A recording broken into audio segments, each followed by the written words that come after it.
Hey, how's it going? It's JPChivalry going live with Higurashi when they cry. I swear I shouldn't be tired. I shouldn't be, so I shouldn't be flubbing my words. Hey, Stitch, how's it going? Let me do a refresh right there. Close out of that tab. Yeah, how's it going, Stitch? Move that there, and then I think we're good. Leave no alert, I guess. But yeah, it's May the 8th. Let's do an FFC, B2B. This should be longer than yesterday's stream. I know yesterday I was just feeling tired. I don't know. It was unpreparedness on my part. Yeah, I just felt really tired after the session. So, or towards the end of the session. So that's why. Did I sleep? I did sleep. Yeah. And then we stopped by Effie's channel for their attempt on Higurashi. Yeah. What else? We've got the room prepared, so new beds tomorrow or today. It's supposed to be like really early in the day too when they deliver it, but just have to get ready. But yeah, we're gonna stop at like around 6. So around that time, we'll see where we're at on a chapter, and then go from there. So we move this around. Okay. And then we're good. Also, I realized I haven't done the Scary Truths in a while. How long did you stream yesterday? It was about 3 hours, which isn't too bad, but it's not what I'm, not what I want. I mean, I want it to be longer, of course, because I want to get through this, because I'm enjoying the story, you know. So, but yeah, I think we stopped at a good spot, anyways, yesterday. Oh, and I went back and looked at chapter 1, Onikakushi. So day 9 is, it doesn't say the dates, but it does say like what day events take place or chapters. So day 9 is it morning or night? It was a midnight stream when we did it. I think yesterday was 12:30 to 3:30, thereabouts. But yeah, we're doing midnight streams for the. So we're doing it today, tomorrow, because tomorrow is Rudder's 1,000 minute follower stream. And I do want to show support for that. So that would be a short stream tomorrow. And then Sunday, it would have to be another midnight stream because we got activities because it's Mother's Day. So, but yeah, midnight streams for the following days, pretty much. Maybe we'll get back on schedule on Tuesday. We'll see. But yeah, this Scary Truth that will scare the shit out of you from last Friday, May 1st. In May 1902, volcanic activity on the Caribbean island of Martinique drove more than 100 fer-de-lance snakes into the town of St. Pierre, where large venomous reptiles killed 50 people and hundreds of animals. For the love of God, do they not have cats on that island? Interesting.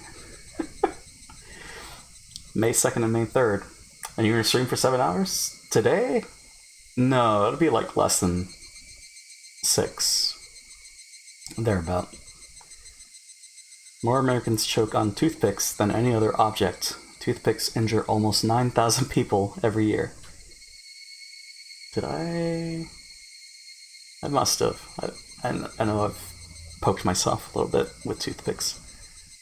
You have to chew them first, people. Hey, Dirk. This probably doesn't hold up to scrutiny, but the game takes place on June 1983, and the Watanagashi Festival is on the 3rd Sunday of June, which is the 19th.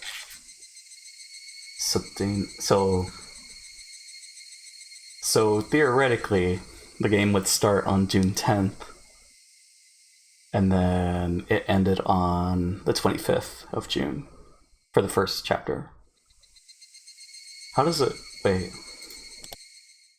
Does it show here? Day 1, 2, 3. Okay. So I guess, well, I don't know. Where did we start? Where did this timeline start. But also, hey Dirk, how's it going?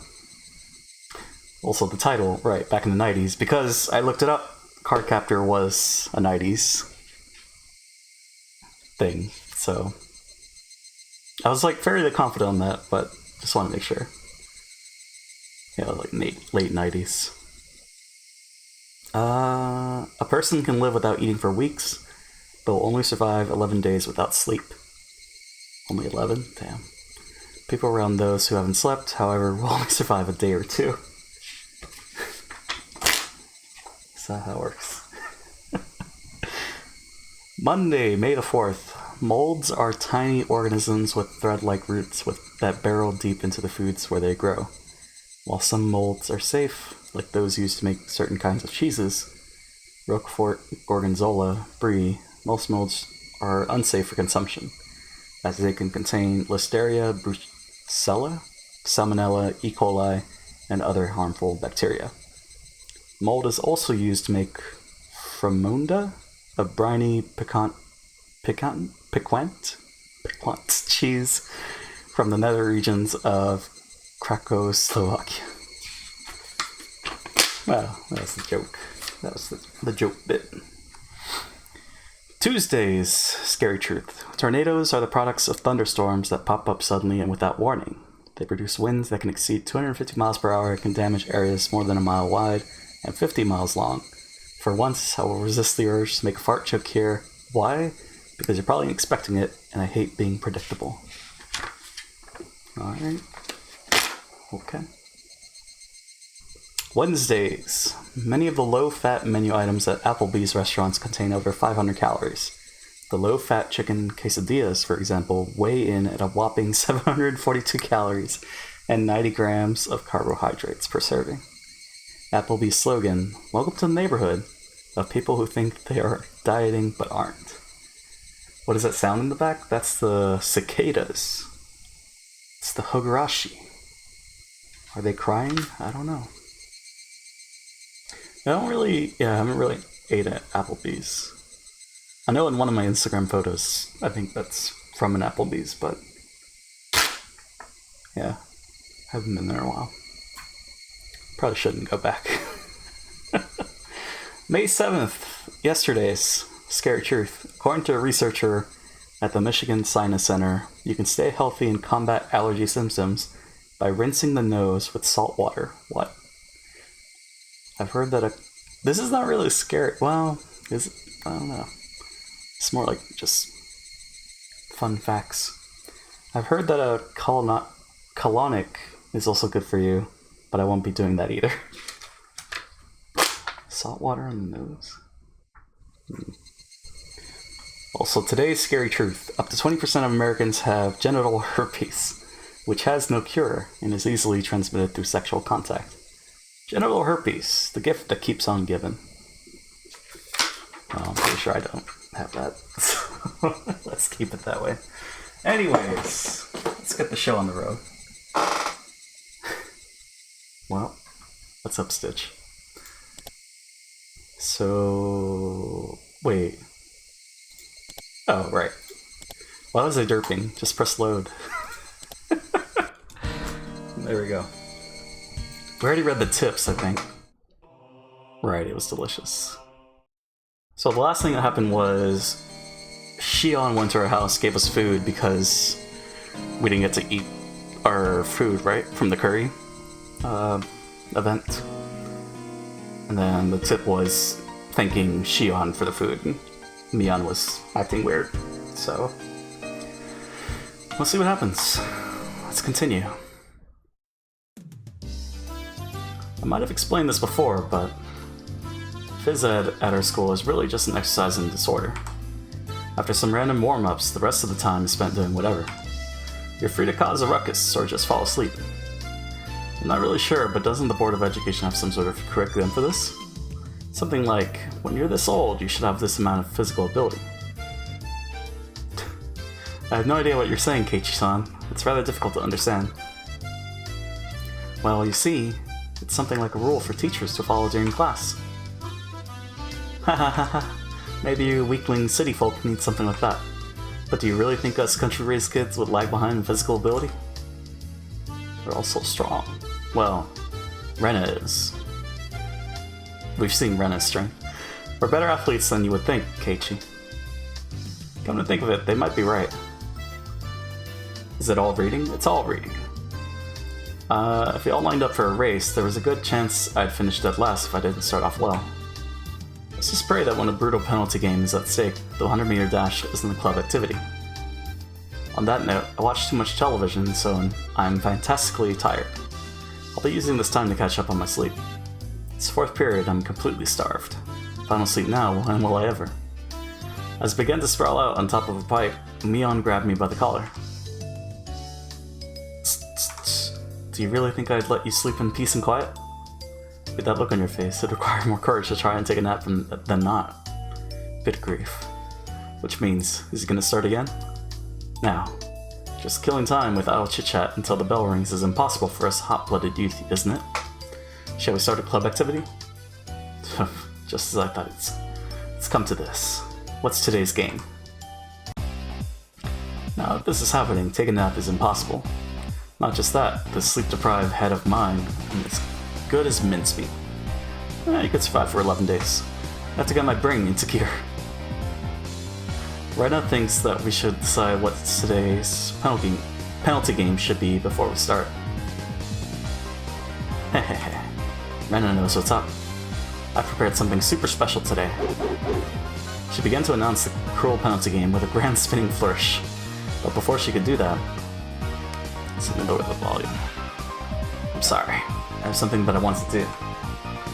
Of all people, it was Rika-chan announcing her non-participation. Even rare events do eventually occur. Losing her timing, Mion spun like a top as she tumbled to the ground. Wah!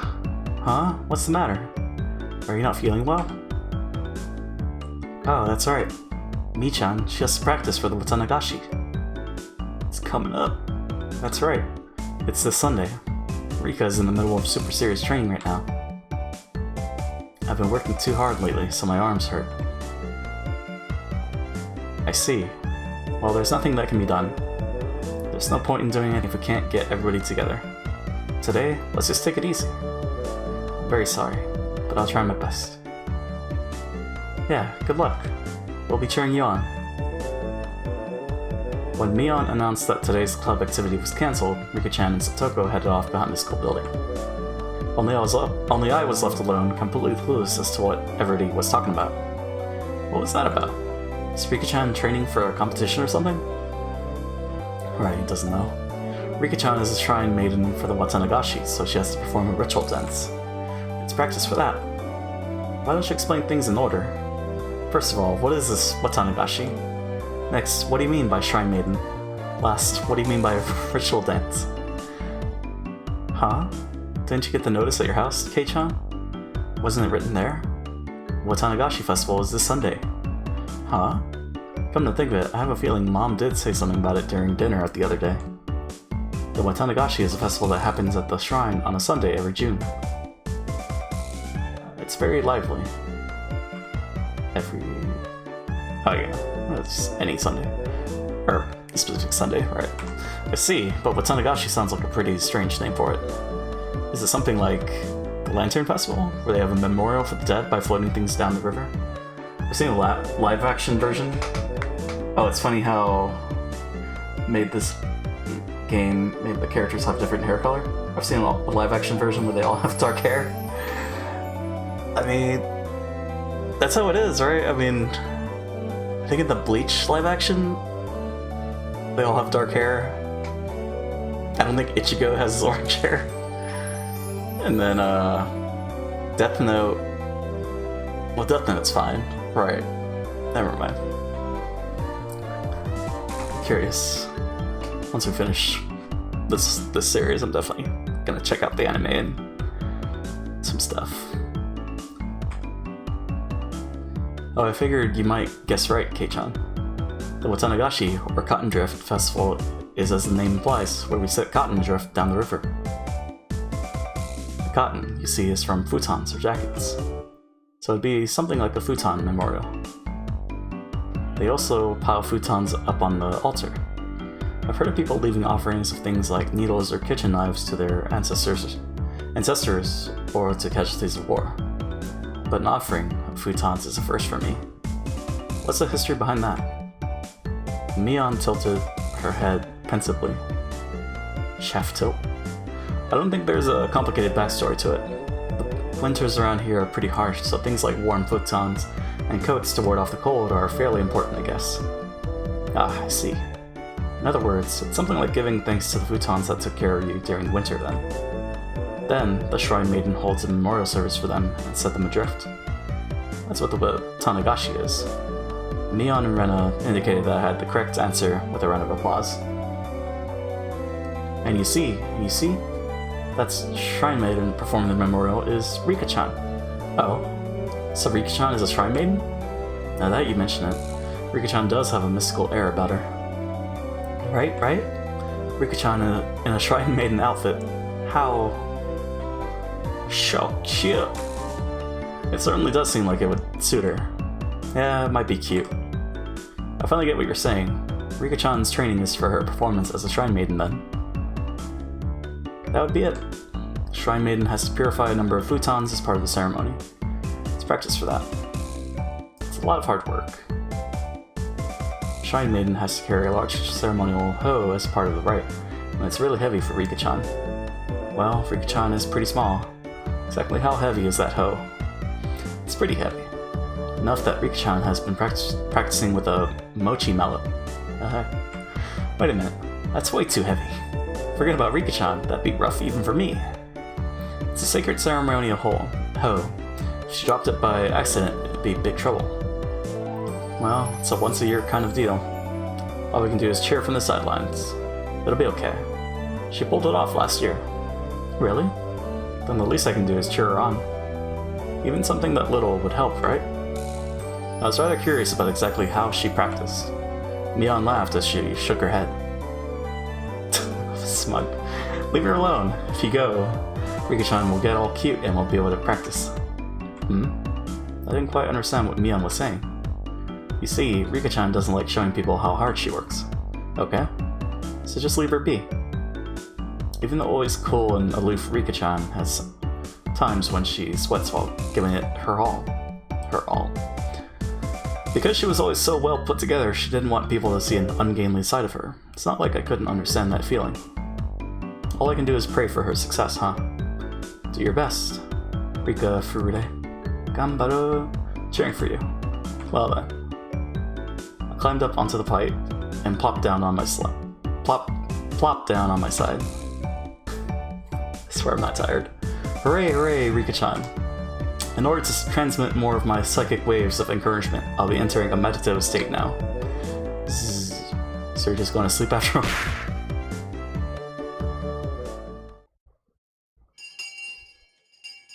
This should be a show? Oh, what do you mean? I think there's a TV show, too, of this. Lackadaisical noontime ended up giving way to mind-numbing afternoon classes. Rebounding from yesterday's hunger, I ate too much for lunch today, leaving me in a horrible condition. Might have gorged myself a bit too much. I'll have to endure afternoon classes. Hahaha. Ch.2, you had an amazing appetite today. Basically, you always eat like a pig, but today was on a whole different level. Yesterday I skipped lunch, right? That hunger just soaked right in. This time, no matter how much I ate, my hunger knew no bounds. I get you.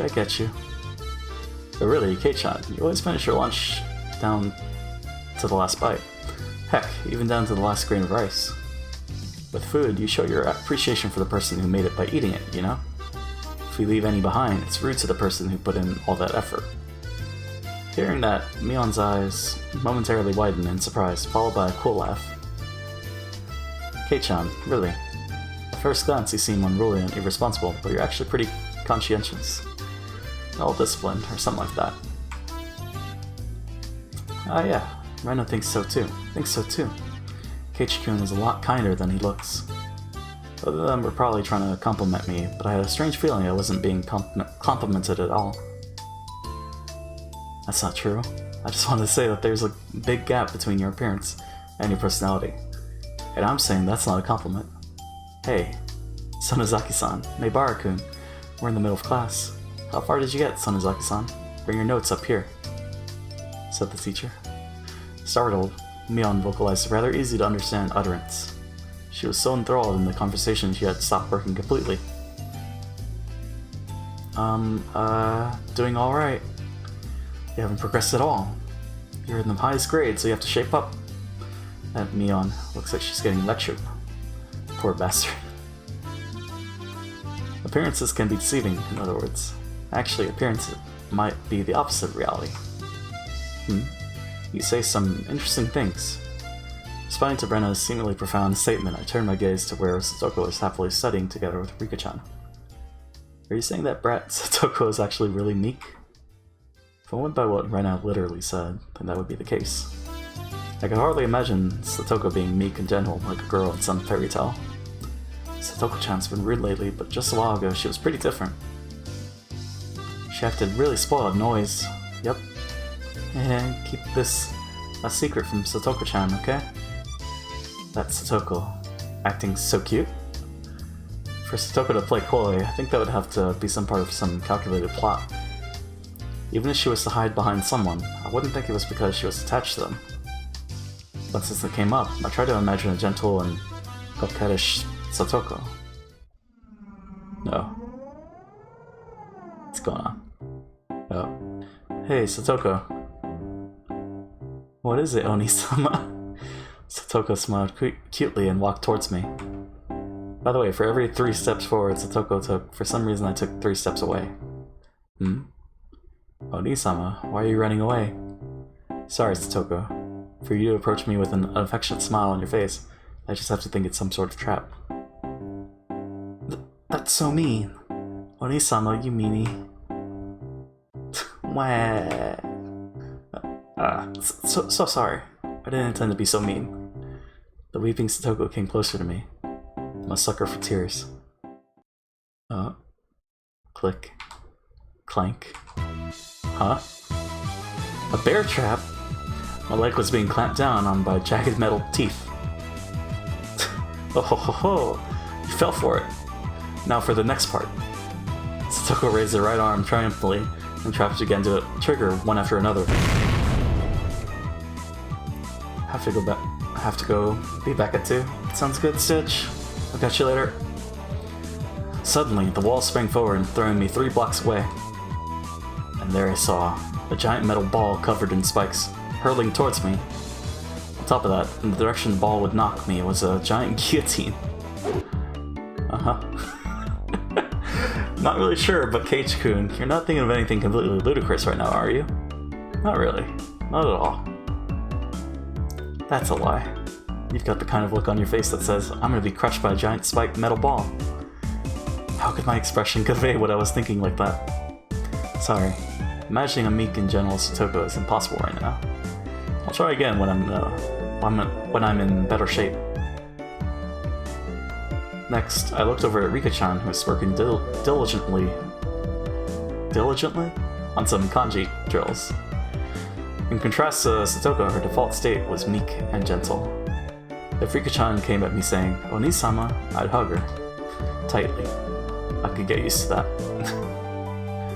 Ch.2, you're drooling. Sorry. Then, how about Rika-chan? Are you saying that her appearance is deceiving as well? Saying that out loud, I felt a tinge of doubt. Was Rika-chan really all sweet? Despite her appearance, she really was quite sly. Sweetly, how do you put it, evading things deftly? I get the feeling that Rika-chan isn't only just sweet. Her appearance is definitely deceiving. I couldn't put exactly what I was imagining into words, but Brenna managed to say what I wanted to. She turned to me with an impish look in her eyes, like she was saying, you shouldn't say something like that. When Rika-chan grows up, I'm sure she'll become an incredibly devilish beauty, with men wrapped all around her, little finger. Don't you think that would be cool? Brenna said that lightheartedly, but I, as a man, couldn't laugh at that. The scary part about that was that it felt like it could be true. Noticing my gaze, Rika-chan turned towards me and let loose with an angelic smile. Both Brenna and I, feeling as if that was directed towards us personally, had our hearts skip a beat. How? Cute. Rena, your nose is bleeding. Appearances can be deceiving, huh? Well then, what about our dear leader, Mion? I stared at her as she tried to weasel her way out of her scolding by the teacher. By Rena's theory, that unrefined, calculating, conniving Mion also had a side of her that belied appearances. Then, what you're saying is that Mion, despite her appearance, is actually a good person? Mi-chan is a good person. Oh, well, that is true. What I'm trying to say is... Yep, I know what you're trying to say, Ch.2. Catching on that, I was struggling to express my feelings as words. Rena smiled even more brightly. No, what? Mi-chan is mysterious, right? She's a girl, but it's like she's a guy. That's right. Mion was more than aware of that she was a girl. But it was exactly as Rena said. When Mion livened up the mood, it wasn't as though she felt like a guy or a girl specifically, but a friend of the same gender. If she were a guy, we'd probably be like two peas in a pod. Although that's the same way it is right now, haha. But you see, even that Mi-chan is actually really feminine. Rena, how much did Mion pay you exactly? That's not true. Jeez, I'm trying to have a serious conversation, you know? Rena began to pout. Now probably wasn't the right time to joke around. Mi-chan is the club president, so she's trying hard to lead everybody. But she's really a very cute girl. I really don't want you to forget that, Ch.2. Rena's gaze focused off into the distance, beyond where Mion was. The Mion that I met at Angel Mort was unimaginably different compared to the Mion that I normally knew. Flustered and hesitant from the unfamiliar job. It was a far cry from the brash and confident Mion. Even though she had to hurry to work, she went through all the trouble to bring me food when I was on the brink of starvation. And she did so not as Mion, but as Shion. What exactly was Shion to Mion? What kind of person was Mion exactly? Ch.2 probably couldn't even begin to imagine. As if to say it was our little secret, Rena held her finger up to her lips as she giggled. Mion, finally free from the teacher's preaching, returned to her seat, cradling her head to hide her embarrassment. Humph. This old man, you see, thinks that grade school is enough for everything you need to study for in life. Saying that, she plopped down into her seat violently. Mion was actually really feminine. Right. I wonder if I can meet Shion again. I want to talk to her again.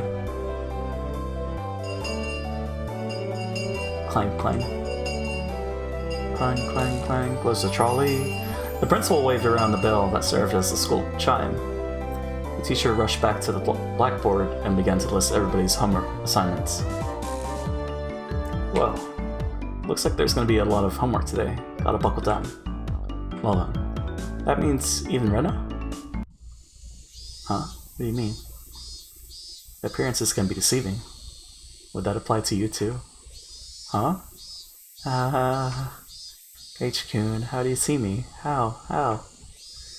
The Rena Ryugu that I knew sometimes took things too far, but was generally a kind and gentle, ideal girl. Really? Then that moment makes me happy, I guess. If she was the opposite of what she seemed, that would make her... And if I were really the opposite... Just try saying it. I won't be mad. That's what I felt she meant. Rena is... Even if you were the opposite, you'd still be Rena, right? This question shouldn't have been so nerve-wracking to answer. It was because the person in question was staring at me, but even saying that took a strange amount of effort. That's no fair, Ch.2. It bothers me when you say it that way. How? Perhaps unable to endure my silence, Rena's face began to burn red with embarrassment. Rena, K-chan, let's go home. Mion walked over and started getting ready to go home. Whenever school is over, she really does get noticeably more energetic. So they're doing a lot less club activities. It was the same relaxing walk home as always. Digging around my pocket on a whim, I noticed something that should have been there was missing. What's the matter, K-chan? The key to my house I always carry around is gone. Man, where did I lose it? It's fine today since my parents are home, but still, this is bad. He lost his key? That sure is troublesome. Did you forget it somewhere? Or did you drop it? Which one was it? Did I take it with me this morning in the first place? Huh? K-chan, did that key have anything that would make it stand out? Yeah, it's on a keychain. Oh yeah, the first seal. It was a blue fur seal, something I made for summer homework a long time ago. Huh? Does it have its eyes shut, like it's taking a nap? Oh, how did you know? Yeah, that's it. Mion looked away and began to whistle. See... We went for dinner at Angel Mort a couple days ago, right? That night, the staff found a key, and there was a fur seal keychain attached to it. Oh, no way. As she said that, she suddenly grew flustered and added that Shion had told her about it. Huh? So I dropped it then? But aren't you glad they found it? I'm sure they're looking after it for you. No, he has to go back. That's right. Why don't you go? Shion looks the same as me, so you'll know her by sight. This was a rather unexpected development.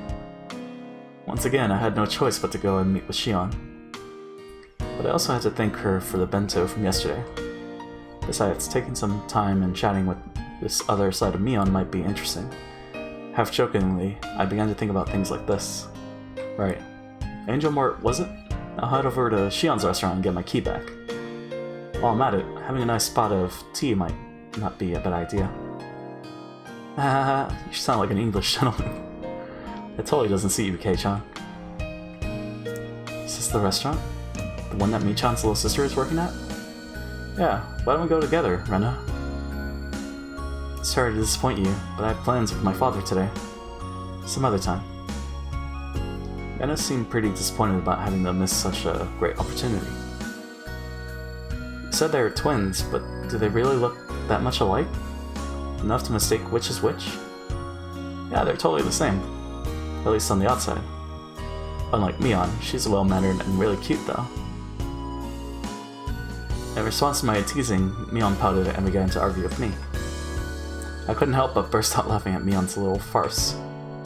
After all, they weren't just identical, they were the same person. I guess, I mean... You can't accept the possibility. After going home, I changed my clothes and dug my bike out of the garage. Just thinking that I would be able to meet Shion again gave me a mysterious feeling. Shion, a name for a different kind of Mion. She was a mysterious and ridiculous person, believing she had fooled everyone like that. I noticed that I was pedaling along quite happily. Could it be that I was looking forward to meeting Shion? I felt a sense of giddy anticipation, like I was heading towards a new friend's house for the first time. What Rena said about Mion actually being really feminine sprang to mind once again. The guilt from spying on the other side of Mion, the self-consciousness from being the only one that knew about that side, these feelings mixed together. That was Shion for you. Mion's little twin sister. Until she felt like coming out and admitting she was Mion, it was fine to just call her Shion, right? Mion might be trying to have some fun by acting out a different persona.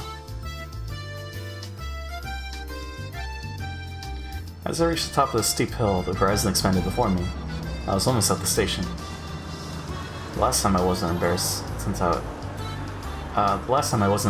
was here with Dad, but this time I was alone. I was strangely self-conscious about it. Meet Shion, get my key back. That was all this task was supposed to be. If I dawdled around like this, maybe Shion would find me before she headed in for work. Hey, what are you doing, Keiichi Maebara? You're just here to get your key back, you know? It's not like you're some love-struck schoolboy here to hand over a love letter. The thoughts inside my head were slowly turning into a jumbled mess. I came to the realization that I was downright giddy. That's why, for just a bit, just a tiny little bit, I got a little carried away and did something really stupid. I kicked over a parked motorcycle that was blocking the sidewalk. It was in the way, sure, but there was absolutely no need for me to kick it. Definitely think I got too carried away. Thunk, clack, crash. As the 3 bikes toppled one after another like dominoes, the loud noise they caused snapped me back to my senses. Oh, shit. The hell you think you're doing? The owners of those 3 bikes were right there. It looked exactly like what she called thugs up to no good. They lifted their heads up in an imposing manner and yelled angrily in a way I had never heard before. The 3 of them beelined towards me, the worn-down heels of their thin-soled shoes slapping noisily against the pavement. I could only stare listlessly, as if I were watching some far-off event that didn't concern me at all. By the time I realized it, I had been grabbed by the collar and lifted onto my tiptoes. Don't be playing dumb. You knocked them over, didn't you? Huh? The 3 thugs were completely ignoring the rules of grammar, but the way they spoke was enough to make me tremble. Just like that, my composure drained away, my legs buckled, my throat grew dry enough to crack. I'm sorry, I accident my ass. You kick it, didn't you, dumbass? I was completely at fault, so there was nothing I could say in my defense. As a result, I was pulled even higher. To hell, man. The paint's all scuffed. Yo, brat. Who put you up to this, eh? This is your goddamn fault.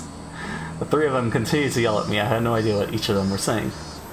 Getting further enraged that I was only listening while dumbstruck, they grabbed me an empty plastic crate from a nearby store and began to smash it repeatedly against the telephone pole. Cracks formed in the crate, plastic shards flying everywhere. They then slammed it full force into the shuttered storefront. Smash. The shutter let out a frighteningly loud noise. Still not satisfied, they flipped over a case of empty cans, scattering its contents all over the place. This is not normal. It was something you saw often on television or in manga, but I never thought seeing it in person would be this terrifying. Well, don't kick bikes. I became painfully aware that the safety of civilized society was only held up by such a frail concept as morals. My knees clattered together noisily. Static began to pepper my vision. This is what you would call absolute terror. There's nothing I could do to stop this frightening spectacle of violence. I could only pray for help. The fear I felt was just too much. Would somebody help me? My gaze floundered about the surrounding area. Ch.2 to the rescue? I was surrounded by these 3 hoodlums. No way would there be a passerby brave enough to intervene. Maybe this is what you call reaping what you sow. If I were a passerby, there would be no doubt that I'd ignore what was going on. So this is somewhat of a cosmic retribution. Fucking say something. I'll fucking stab you. Angry yelling, loud enough to rattle my eardrums, spewed forthright in front of my face. My waning consciousness was forcefully dragged back to the forefront. The thug had cocked back his free hand and twisted his body, but suddenly a metallic taste filtered through the back of my throat. A chill ran down my spine like a jolt of electricity.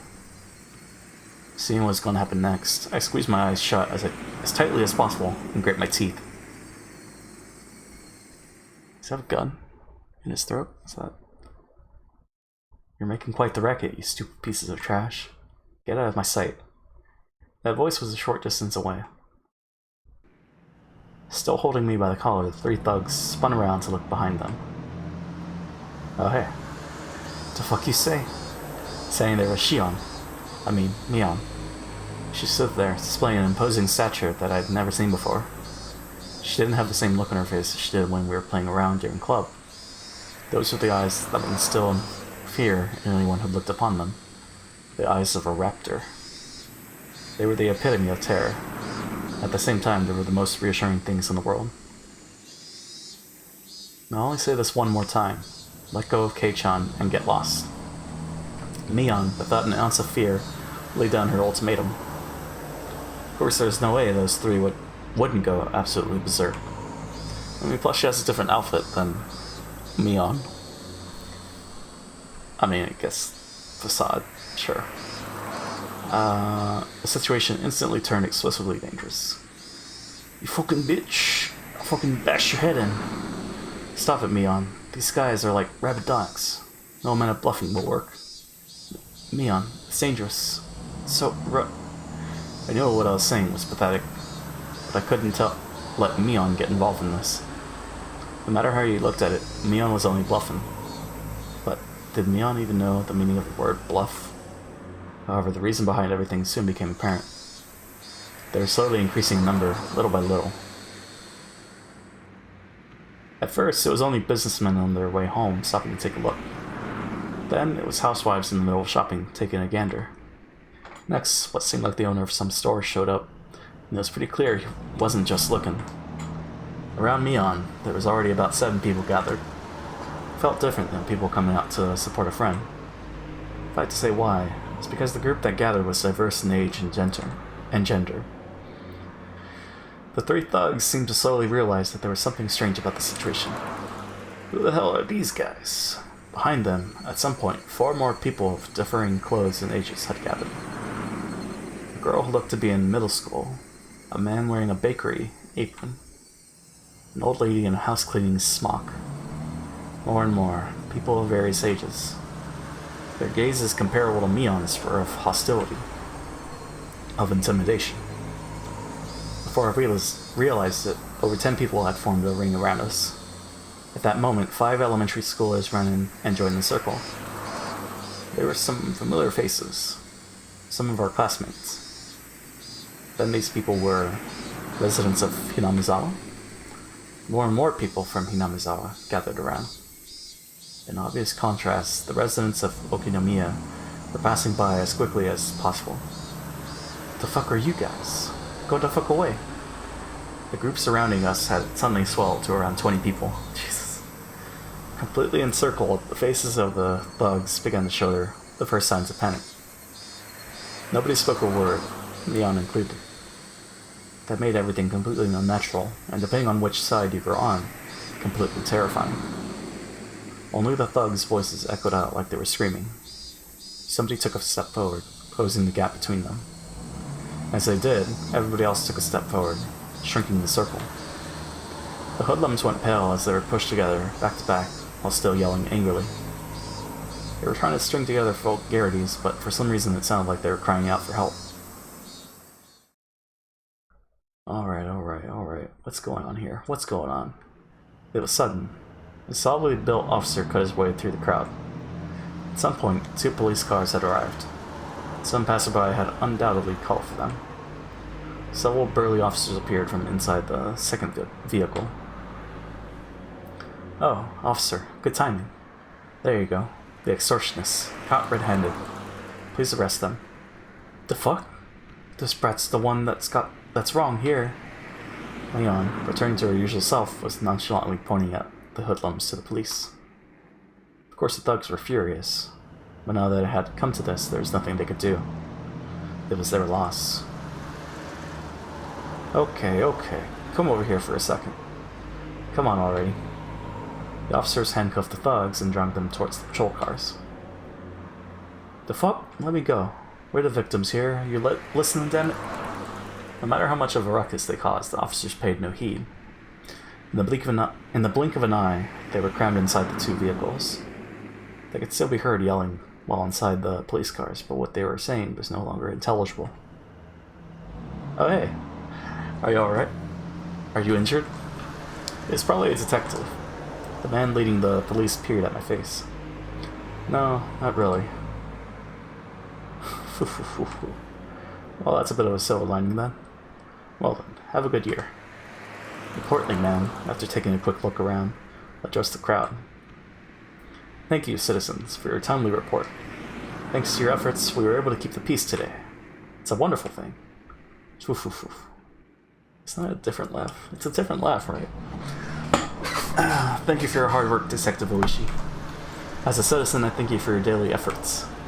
It's an honor for a detective from the 1st Division to come out all this way. The way Shion talked didn't have a very pleasant tone. It was a coincidence.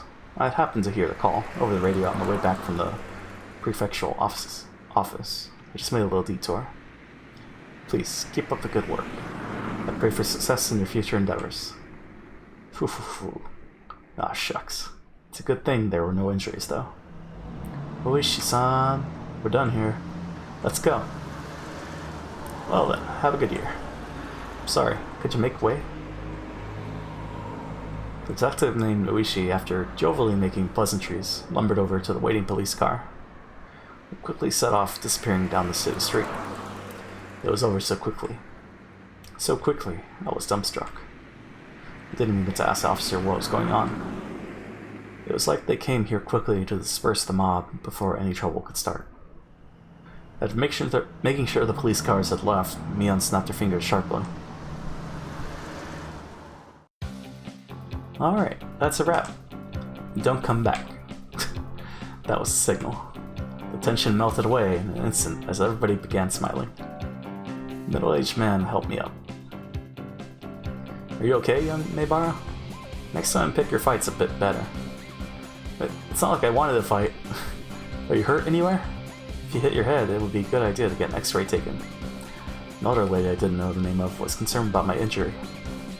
We were lucky this happened right in front of the station when it was busy, otherwise we wouldn't have been able to gather as many people.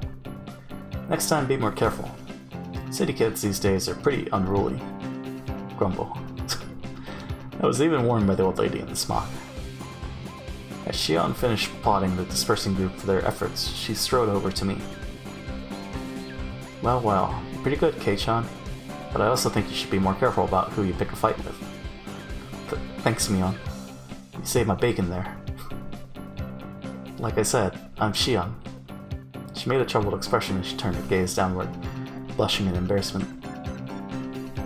I heard from my sister that first seal keychain was yours, Kei-chan. Oh yeah, that's right. I was just heading to the restaurant. And you ended up feeling so excited that you got mixed up in something weird? Face. Now it's my turn for my face to go red. I didn't want to admit that she was spot on. Well, I was just unlucky. But you really saved me, Shion. You don't have to thank me. So if you see somebody else getting bullied, help them out, okay? We value that kind of thing very highly here. I was well versed in that sense of camaraderie. But the way I was rescued just now, something seemed a little off about that. While I was helped out, it was honestly to an almost disturbing degree. You're coming to the restaurant, right? You must be tired, so why don't you relax for a bit? My treat. Seems that she caught the glimmer of suspicion in my eyes. Without waiting for my answer, Shion began walking. Guess that's the halfway point? Or is that the chapter?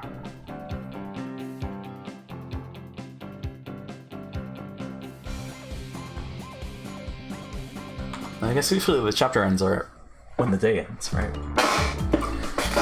After cooling off a bit inside the restaurant, little by little I realized I was still on edge. There were spots here and there on my body that hurt, probably because I had been so stiff with nervousness. Shion, who had changed into her uniform, brought over 2 glasses of iced coffee. Here you go, iced coffee, on the house. Just bring this coupon with you to the register and there'll be no charge. My patheticness really knew no bounds. But since she went through the trouble, might as well take her up on the offer.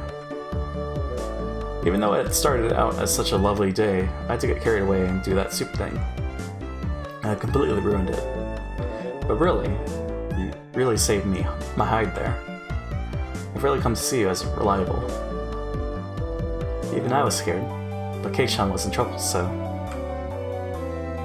I had to be brave and do my best. While a little embarrassed by what she just said, Shion made a show of folding her arms boldly. Shion, really, thank you. I was thinking Shion, but I really want to thank Mion. Mion, really, thank you. Now, cheer up a little. If you feel indebted, then when you have the chance, you should help somebody in need.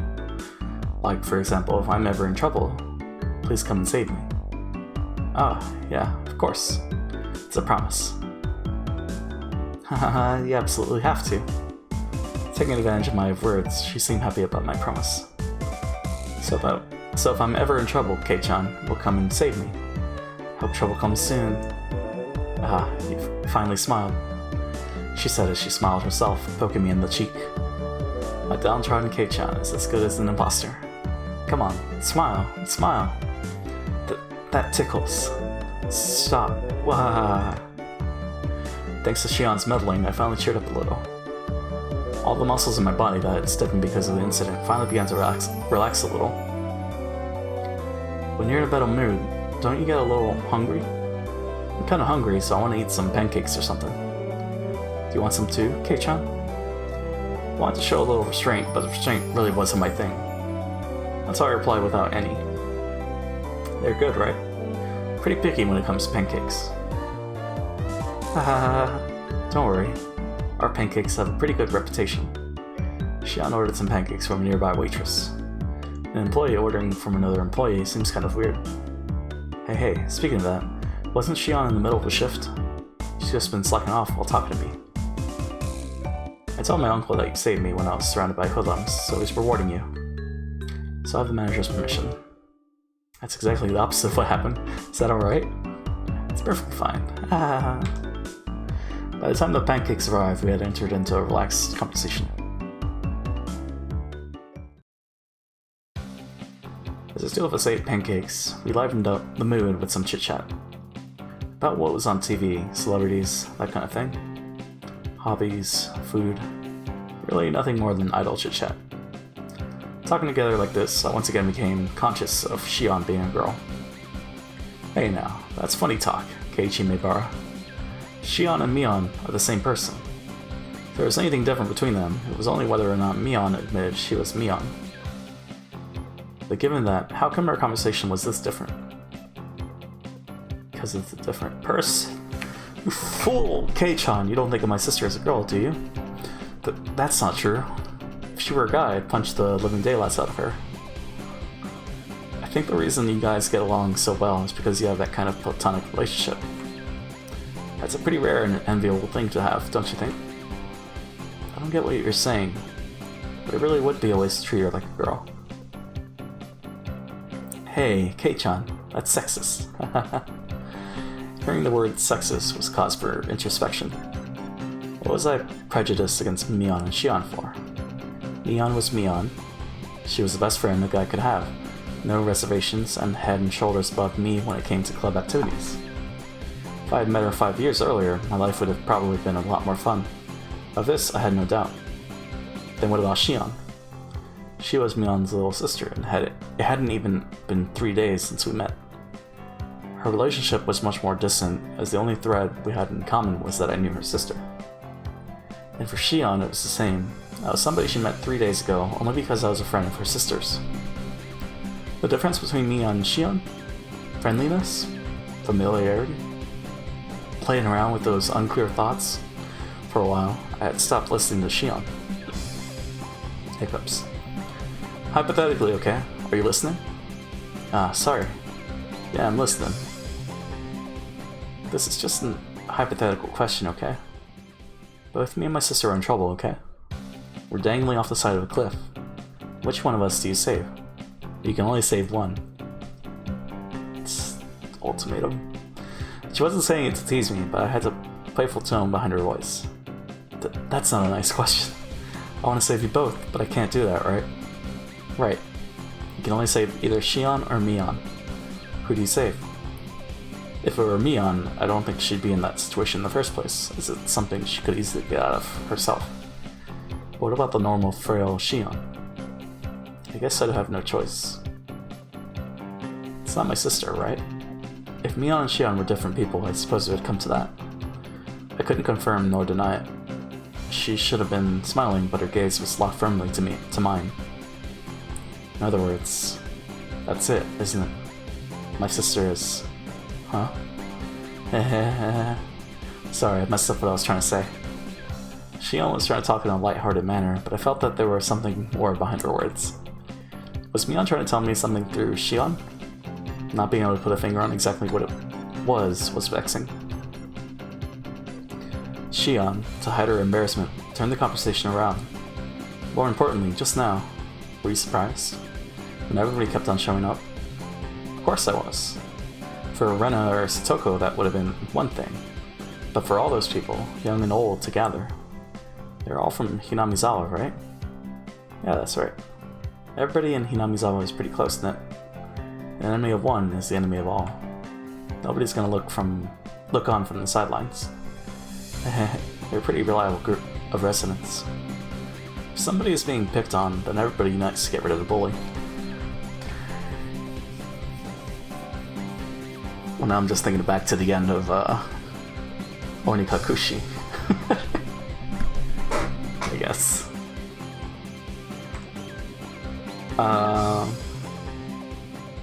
Everybody unites to get rid of the bully. It kind of sounds like the Mafia or the Yakuza's brand of unity. You shouldn't say something like that. It's something you should be thankful for. You were saved by unity, weren't you? Never forget to show your appreciation. I half-heartedly agreed. When you feel well, I should be appreciative. Like, he didn't piss off anybody. Well, he had the bat and he was swinging it around. Everybody really is close-knit, aren't they?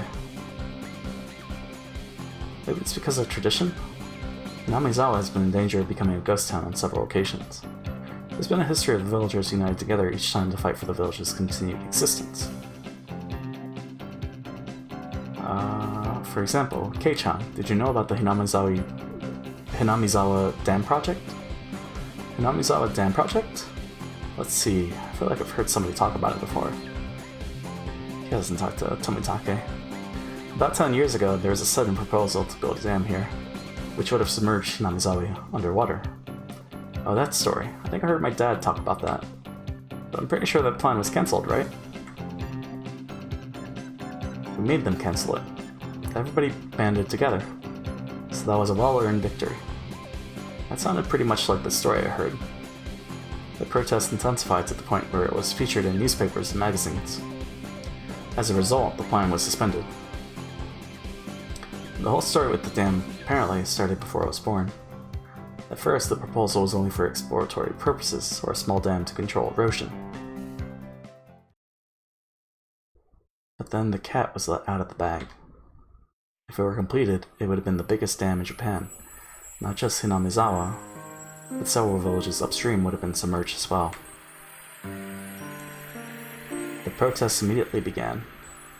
Petitions to cancel or relocate the project were drafted and submitted to the Diet. They even went so far as to go to the Ministry of Construction in Tokyo to hand over a direct appeal to the minister. The previous landowners sued the government, stating there were inconsistencies in the purchase agreement and the transaction should be nullified. Owners of the unacquired land split their properties, increasing the number of landowners in order to stifle the project. It was all very precious when the land acquisition was still about money. Eventually, they started relying on eminent domain in order to seize land. It started at that point. The riot police began to get violent. Riot police? You mean the police? Why would they act violent? They punched. They kicked. There was a time I was hit. Right around here, I think. My skin split open and a whole lot of blood spilled out. Saying that, Shion indicated her temple by poking at it. What happened to the police? Filing a complaint against the riot police for police brutality would seem kind of strange for some reason. Naturally, they wouldn't pay heed to something like that. You wouldn't be able to establish proof on who exactly hit you, and they could justify their actions by saying you were interfering with police duties. My nana went off like a firework. After that, it was amazing. Like a full-scale war. We weren't just going to sit by and idly file complaints. We went on the offensive. First, in order to call attention to the government, they filed a temporary injunction in court. Then, in order to gain public support, they called in prominent scientists to state that Hinamizawa was a valuable nature reserve. They pressured the prefectural and municipal assemblies, saying that the prefectural governor ignored his constituents when he approved the project and demanded his resignation. They completely and thoroughly denounced him. Naturally, in Hinamizawa, a ferocious conflict worthy of being called the Dam War began. In order to suppress the police brutality, they coordinated with the network channels and exposed the violence of the riot squad members to the public. On top of that, they put together a special expose themed around the government repressing the citizens and aired it nationally. It worked wonders. Following that, the SWAT teams had their hands cuffed. Day after day, the petitions and demonstrations continued. Propaganda was used to help garner support. The circle of support gradually expanded outwards from Hinamizawa. Either that bore fruit, or the government finally decided against it. It was announced that the dam project was indefinitely suspended just a few years ago. She's not gonna bring up the murder. We did everything we could. The entire village banded together and fought. That time, we were desperate, but now that's over, it's actually become a pretty good memory. The villagers' feelings of solidarity and unity still haven't faded. Shion said that as she focused off into the distance. Felt that those eyes weren't filled with anguish, but rather a sense of pride. That kind of solidarity is pretty nice. You don't see it too often. Bridging the generation gap and unifying the region? I think so too. The dam project was a trial. I think that just the fact we were able to overcome it is huge. The fear I was feeling until just now gradually began to fade. When people began to show up one after another while I was engaged with those thugs, I thought it was frightening. But now I felt from the bottom of my heart that I had been rude. The villagers prepared to defend their homeland to the death. The sense of solidarity that fostered. It might seem impudent to say this, but I was a little jealous. If I had been Hinamizawa when the protest against the dam was going on, I might have been able to share in that sense of solidarity. Kei-chan, you weren't here at the time, so I don't think you can fully feel the solidarity in the village. But everybody shares it, thoroughly. Even with somebody who just moved here like you, Kei-chan. She couldn't have been more right. So many people got together to help me out when I just moved here, even though they were strangers whose names I didn't even know. A hot feeling began welling up inside of me. When I lived in the city, I didn't even know my own neighbors. I thought that was natural. But here, that was an absurd and pathetic thing. Even though I thought of them as strangers, all the other villagers viewed me as a comrade. Happiness and warmth. I was acutely aware of those feelings as they gradually welled up inside of me. I mean, I don't even know my neighbors. There was one time when I had to interact with a neighbor because we had a party, and we had to tone down the music. Well, and then people were throwing cigarette butts into the backyard. I offered to clean it up, but they said, "No, don't worry about it. You guys are just kids." So Nozaki-san, the manager wants you to work the floor. The more senior waitress waved her hand and called out to Shion. It seemed like it was time for work. Ah, okay, I'm coming. Sorry. Looks like I have to get to work now. That's fine. Thanks for hanging out with me. It was fun. Oh, are you going home? Yeah. My mom gets fussy if I'm not home by dinner time. It seemed that Shion wanted to say something, but she swallowed her words. Like we hadn't talked enough. That kind of feeling. Looking at that expression, I regret saying something that had disappointed Neon like that. I was about to say that I could stay for a little bit longer when Shion got up from her seat. Here. If you use the coupon, it should cover the pancakes as well. Saying that, she showed me a coupon booklet. She tore out a few sheets and handed them to me. Convenient, isn't it? It's a perk I get on top of my salary. It's okay. I can pay for the pancakes myself. Hey. Being so reserved doesn't fit you, Kei-chan. If I were my sister, you would gladly let me pay for it. She said as she laughed, gently stopping me from opening my wallet. Being told so with such an encouraging smile really resounded with me. So Nozaki-san, sorry, could you take care of the register? Ah, yes, right away. Later. Today was fun. Saying that, Shion smiled one more time at me. Oh, Neon, thanks a lot for today. I'll owe you one. If you really think that, then return the favor. I'm looking forward to it. After I said it, I realized I mistakenly called her Mion. Didn't know if she realized it or not. Nah, she definitely realized it. Just went with the flow.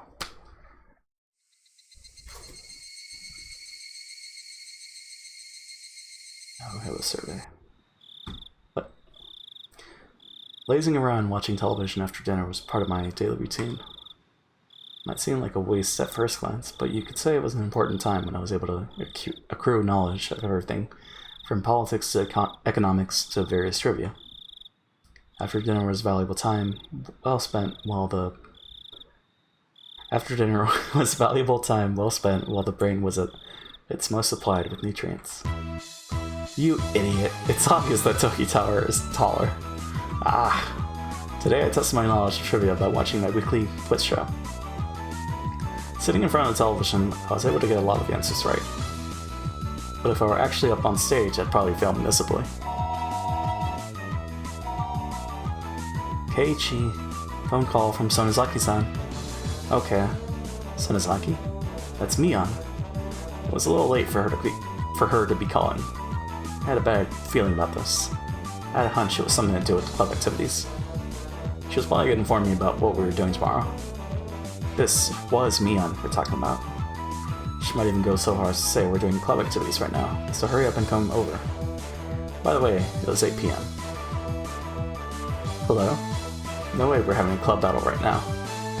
Huh? That's not it. I mean, it was Mion, but it was a very un-Mion-like way of talking. Huh? Could it be?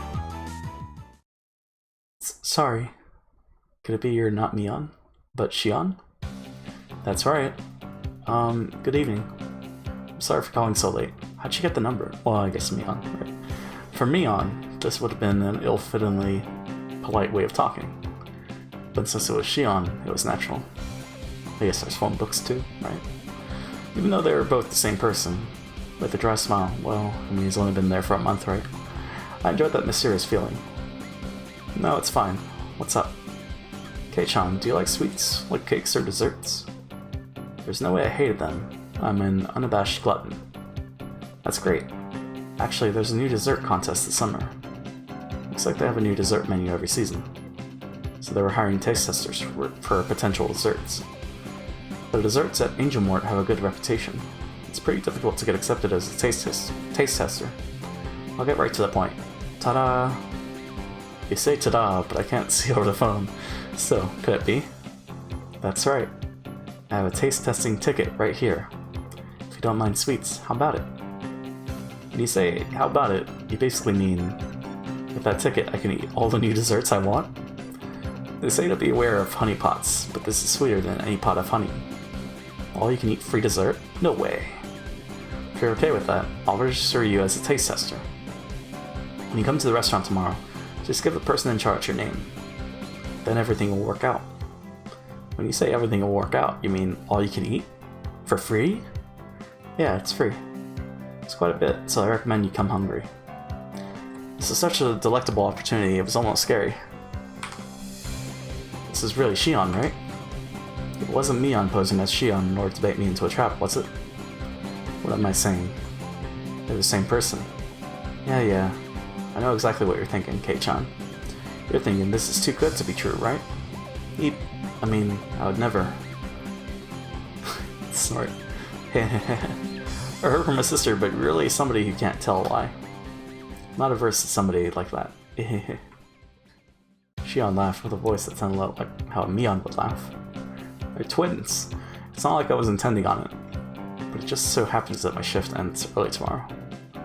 It's not a bother. I thought maybe we could spend a little time together after I'm done. Your shift ends early tomorrow? Yeah. So while you take your time eating dessert, I'll finish up. Well, I didn't have any plans anyway. I don't mind hanging out with you for a bit. It's not like we have to go anywhere. I was thinking we could cool off in the evening while we take a walk. There was no reason for me to refuse. Out of curiosity, I might as well take her up on her offer. By the way, Kei-chan, you and I have been meeting up every day, haven't we? Now you say it. I guess we have. Since you said okay, we have an excuse to meet again tomorrow. Huh? What was Mion saying? Hahaha, Kei-chan, your voice is cracked. What's the matter? Snicker. It wasn't a video phone, but she could tell I was beet red. Well then, you should definitely come home tomorrow. You should definitely come tomorrow. I'll take my leave here. Good night. Good night. Shion, finished with what she had called to say, ended the conversation without any chit-chat. When I returned to the living room after hanging up the phone, the TV was already off and my mom was sleeping in the rocking chair. Not feeling like turning the TV back on, I went back upstairs and returned to my room. I've only been receiving favors from Shion, haven't I? She brought me a bento and saved me when I got involved with those thugs. She was supposed to be a different person, so I could thank Mion at school. Come to think of it, she'd probably just say she'll pass it on to her sister. I have to thank Shion directly. Tomorrow, I'll have to repay her somehow. Oh, man. So no Tomitake. Rituals on Sunday. It's a school day tomorrow, right? You've received a new tip. Mob mentality. Well, that's a creepy photo right there. Okay. Time's up. 1:12. Let's continue. Delinquent 3. So the thugs. Just why are you arresting us? Bullshit. Let go of me. Kuma-chan, you can let go of their arms now. Here, please, sit down. The 3 people rubbed their arms painfully. Kumatani-kun and the others must have been squeezing them pretty tightly. Don't get me wrong. I haven't arrested you or anything. Kuma-chan, go get me something cold from the fridge, please. Would you like your barley with foam or without? They plunked down onto the reception sofa, and despite not yelling anymore, they still had dangerous expressions. What a gift to be young again. I'll drink even if you don't, you know. Excuse me for helping myself. Beer is best when you drink it on the job. As he downed the beer with glee, the 3 people exchanged glances, then finally reached out for their cans. They hadn't stopped being cautious. It was more like they didn't see a reason to refuse. They each opened their cans and began to drink the contents. Where did you guys come from? You're not from around here. They looked at each other again, suspicious of whether they should tell him. Are you all college students? Friends on a trip? You're probably traveling on bikes or something. Sounds like fun. I wish I was having. You don't live close by, do you? Where did you come from? Osaka, perhaps? What's the matter to you? Now, there's no use trying to intimidate me. You would have all been in a lot of trouble if I'd left you there, right? They seemed to recall the thrilling event from earlier. While they could understand getting surrounded by students or a gang or something along those lines, they would never have been surrounded by locals, both young and old, both men and women before. It was easy to imagine how scared they must have been. If you were from here, the people of Hinamizawa wouldn't have done anything to you, no matter what you had done wrong. They're all special. Not in the sense of parents not wanting to get involved in their children's fights. If one person gets bullied, the village will come out in full force. It's not just an idle threat, you know. They couldn't argue against that. They themselves had been surrounded. They'd seen it with their own eyes. There was no doubt about it. Around these parts. If the people of Hinamizawa give you a glare like that, you'll simply get demoned away, and no one will hear from you again. You'll suddenly disappear without a trace. Do you all have families that would get the police to search for you if you went missing? If not, then that's bad. You'll vanish, and that'll be the end of it. Even then, we got there soon enough that nothing happened. If we'd been late, things could have taken a turn for the worse. If they'd been forced into an alleyway, these young men wouldn't be sitting on a couch right now. They might be lying on an autopsy table. Well, probably not. Anyway, perhaps I'd be a little more cooperative if we found them as corpses. How did you all get to Okinomiya? By train? By bike? Bike. That's not good. They're still parked there, aren't they? If you go waltzing in to get them back, they really might gang up on you. How's that? We'll take them all. Calm down, calm down. Why are young people these days so quick with the shouting? You don't want any more trouble, right? Tell me the bike license plate numbers. I'll bring them here for you. Kuma-chan, please borrow the loading truck used for traffic disasters. Got it. This is fine. We'll get them ourselves. Do you really want to get surrounded again? The police may not be fast enough to save you this time. It's fine, isn't it? If we're surrounded, they're gonna get knocked down. Hey, you three. You're drinking the barley with foam, right? Try turning your engines on. I'll arrest you on the spot for drunk driving. That's fucking dirty. Your tax dollars will be put to good use in bringing all your bikes back here. Quit complaining and tell me the goddamn license plate numbers, you pieces of shit. The three were hesitant to tell him the numbers. They were mumbling something along the lines of not remembering them since they had just bought the bikes. Well, that's what I thought. Ha! Kuma-chan, go with the truck and bring the bikes back.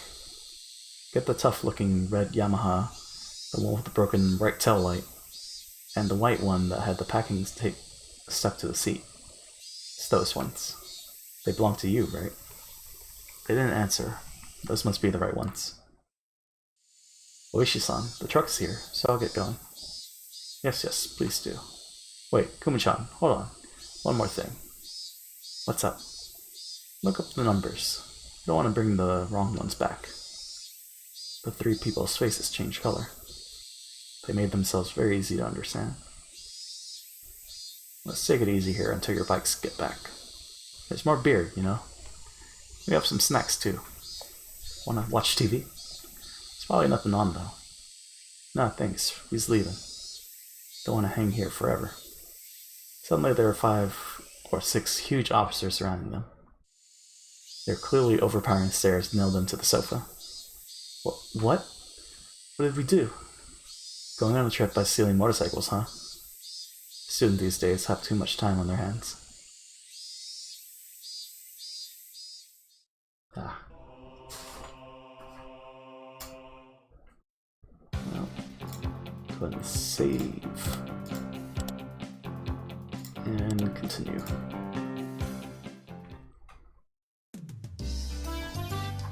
Also, guess we're getting another notification about the offline channel page. It's coming out.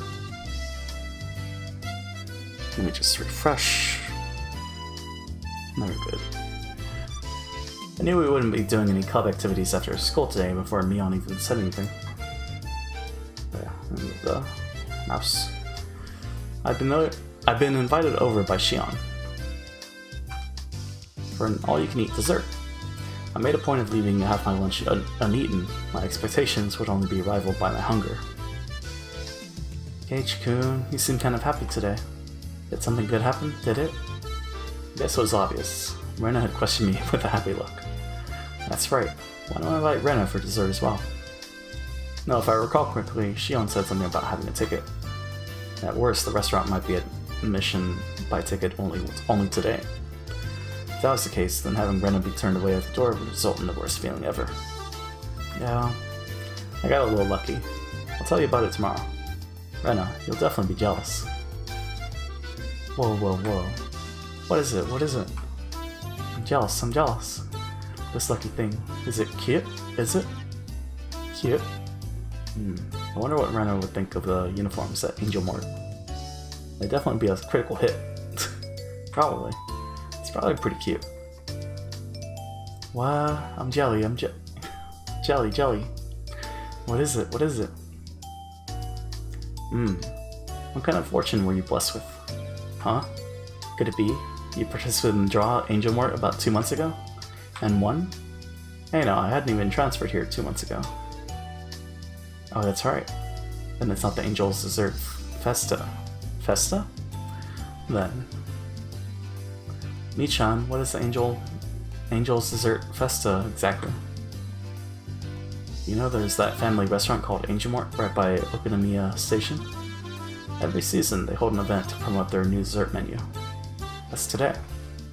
Oh, it's no use going. The restaurant is reserved for people who won the draw.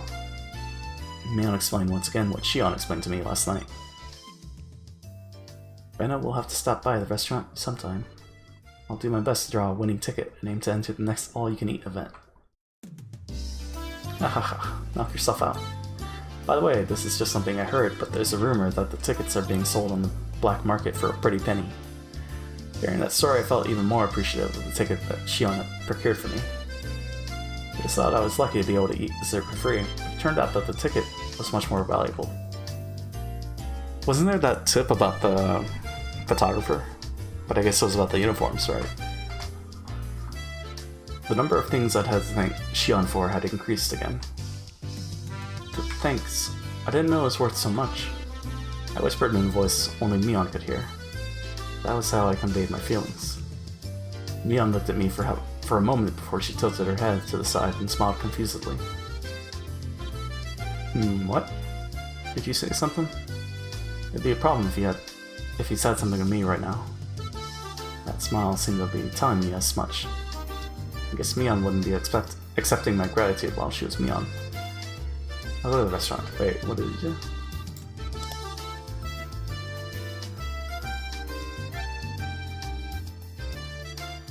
Oh, he thanked her.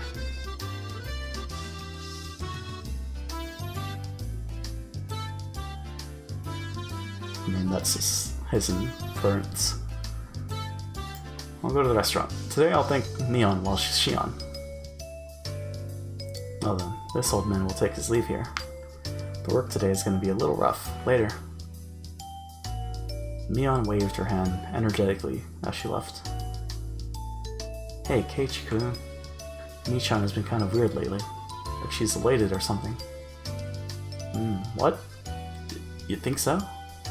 Rena was pretty sharp when it came to these types of things. To me, Mion seemed the same as always, but Rena apparently felt something different.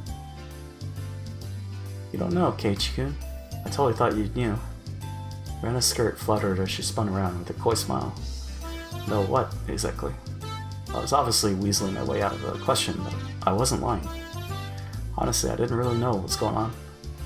Why did Shion, a persona of Mion that she created, appear before me?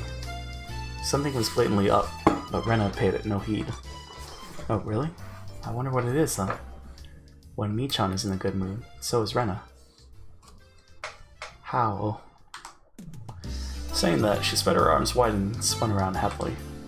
Didn't know why, but Rena was in a really good mood. It was so infectious that I had to smile too.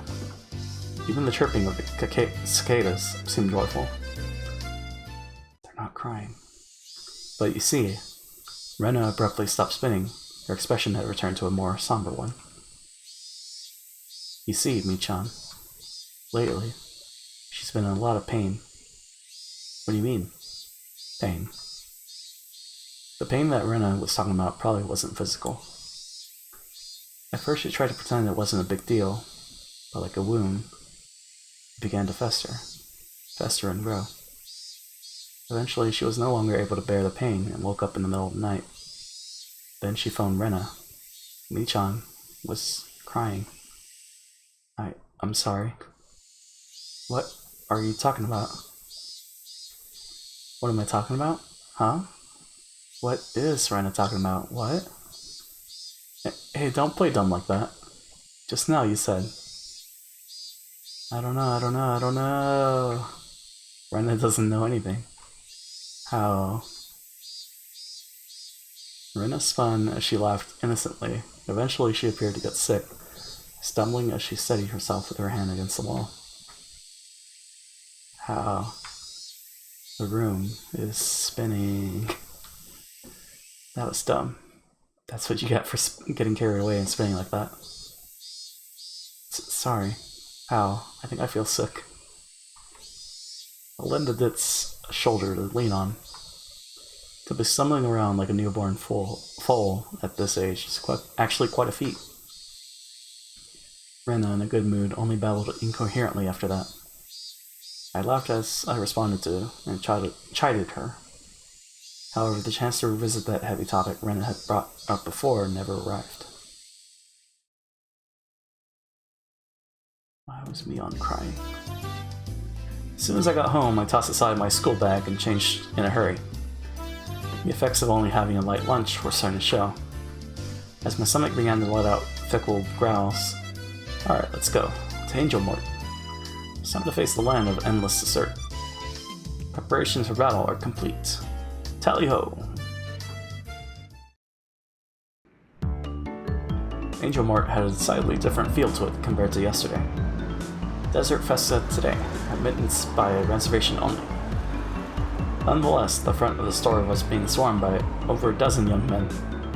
Judging by how they were looking upwards in jealousy instead of entering the store, they weren't invitees. Why would they gather here if they knew they couldn't get in? Found out the answer when I passed through the crowd and began climbing the steps to enter the restaurant. Are you a participant? Do you have a ticket? Yeah? Well, I was lucky. As soon as I said that, I was immediately mobbed. It was like being in the middle of a football scrum on a crowded train. What is going on? The reason was this. There wasn't just one ticket per person. One ticket could let up to 4 people inside. Sue could have taken everybody. So it's like that, huh? Seems like I should have invited Ren and the others. Thanks for the tip. But I'll pretend I didn't hear that. With an uplifting smile, I turned and ignored them. When I did, their arms all reached out at once, like the souls of the damned seeking succor. That ticket can admit up to 4 people. Please bring us with you. Selfish people. This was the only reason they were crowded in front of the restaurant.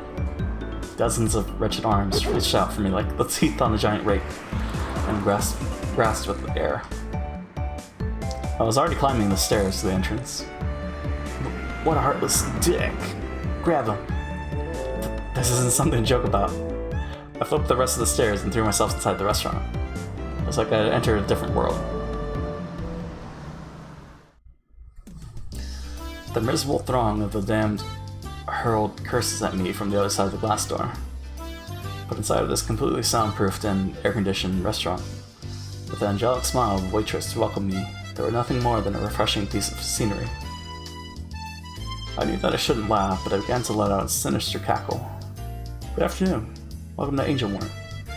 Due to today's Desert Festa, the restaurant is reserved for customers who won the draw. Could I ask for your name and ticket? I don't have a ticket, but I should be on the guest list. Maybara? Maybara. There it is. I'm sorry, but may I please have your full name? Keiichi Maybara. My apologies for the inconvenience. You're here by a special invitation, right? I'll show you to your seat. Please, this way. The mood inside the room was incredibly heated. The booths were packed to the brim.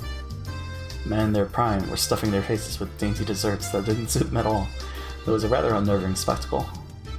Soon after I was shown to my seat, Shion arrived.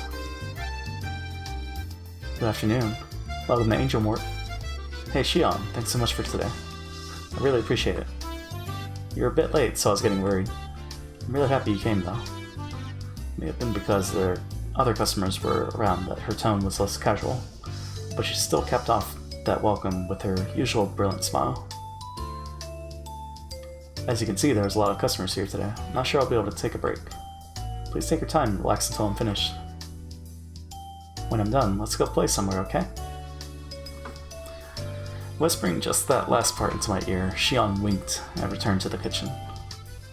Maybe it was because the mood in the restaurant was so heated, but Shion seemed a bit bolder. Even a small change in her mannerisms was enough to set my heart aflutter.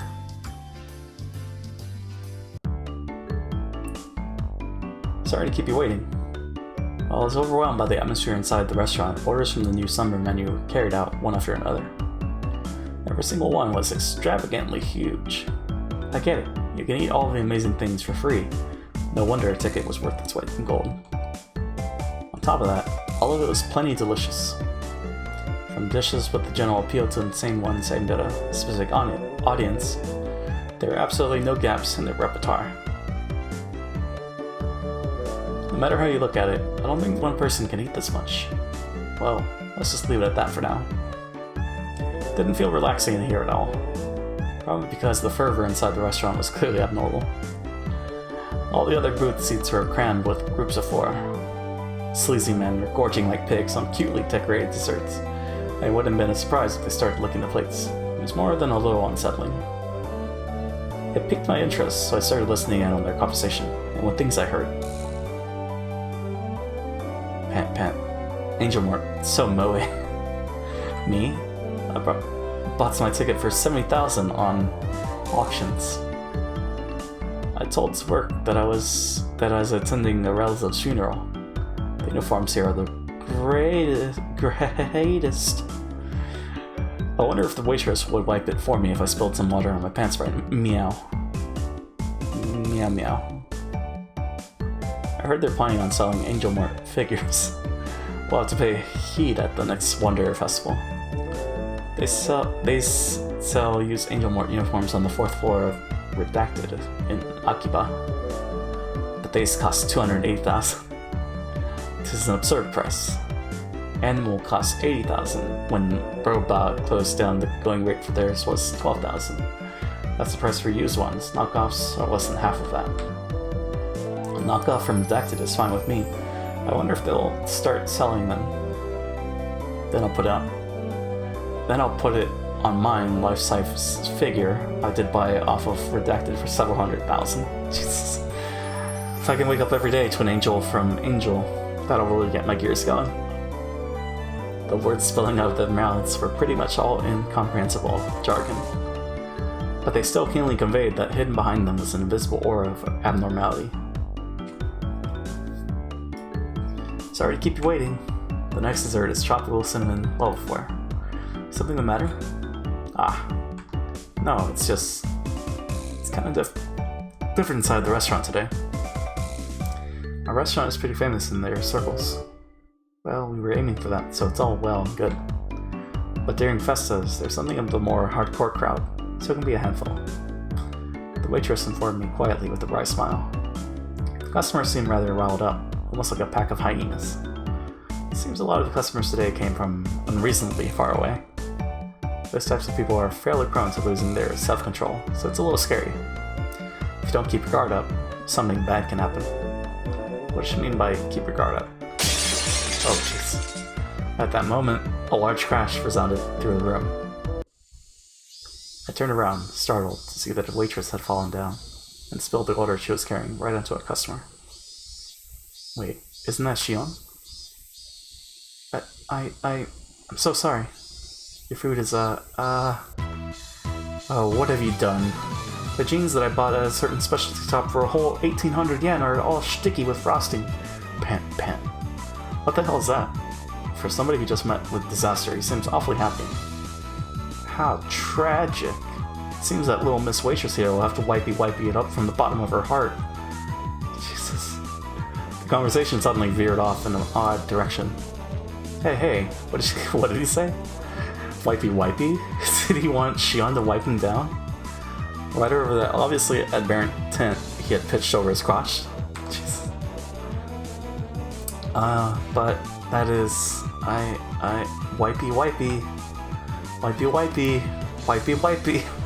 Wipey. Jesus. The wipey chant quickly spread throughout the room. Totally cornered, Shion went pale. She looked over to a more experienced waitress for help, but was only met with a head shaking out of pity. God. Sonozaki-san was tripped. Customers who do that to purposely get their clothes dirty have been on the rise lately. So you're saying she was tripped.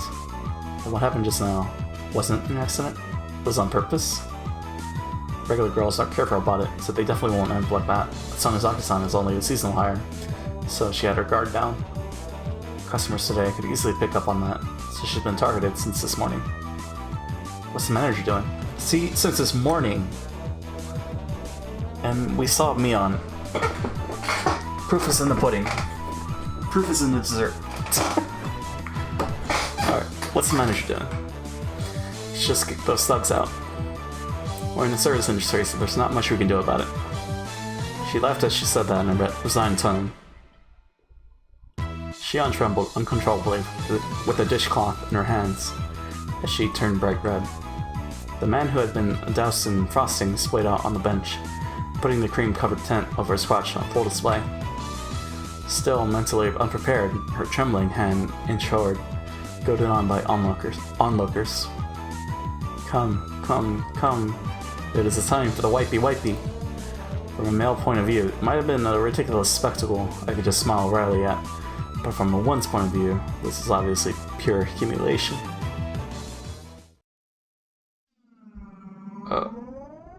It's gonna happen. When I was trapped by those thugs and had been paralyzed, I was gonna save her. When I was trapped by those thugs and had been paralyzed with fear, Shion fearlessly stood up to them and saved me. Still, as humiliating as it was, Shion was also partly to blame for this, and it wasn't as though her life was at stake, right? Even these guys, they're just gonna jeer at her in a bit of a lewd situation. It's not like they were gonna eat Shion alive or anything. It'd be alright if I just consoled her afterwards. Even I was scared. But Kei-chan was in trouble, so I had to be brave and do my best. When I, a man, was being assailed by 3 thugs while paralyzed with fear, Shion saved me without a second thought. What about now? These sleazy, filthy degenerates were trying to pin the blame on Shion. This time, our roles were reversed. Hey, Keiichi Mibara. If you don't save her now, when will you be able to repay the debt you owe her? You scared, Keiichi Mibara? At that time, Shion, no, Mion, didn't even show a hint of hesitation. Then what about now? I'm not hesitating. Then what? If you're not hesitating, then why aren't you helping her? Now, resign yourself to your fate. Bwahahaha. Shut up, you greasy fat ass. Get out of here before I get angry. I grabbed Shion's shoulder firmly and pulled her behind me. Kei-chan, seems you don't understand. Yonder waitress was the one who went in mine pants. This is her punishment. Jesus. The one who needs punishing is you. Enough with the empty words. If you're a man, talk with your fists. Jesus. Thud, smash. My body was lifted into the air like nothing. I was thrown right back into my own seat. This guy is strong? No matter how you look at it, Athletic and this Lardo aren't even in the same area code.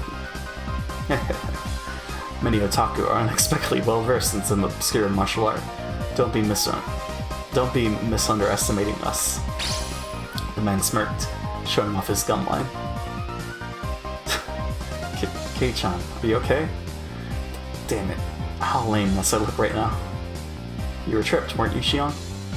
They're the ones in the wrong here, so don't let them take advantage of you. That may be, but it was still my fault. Whoa! One more time. Let's do it! Snap, thud, crash.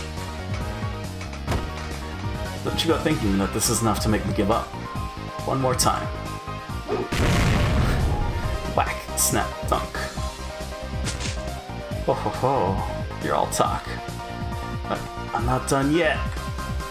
Christ, my will to fight. Whoa. I was just running. I planted every one of my steps firmly as I closed the distance to a lard ball. Each time I ripped my foot off the floor, I could feel my burning spirit flare up from the point of impact.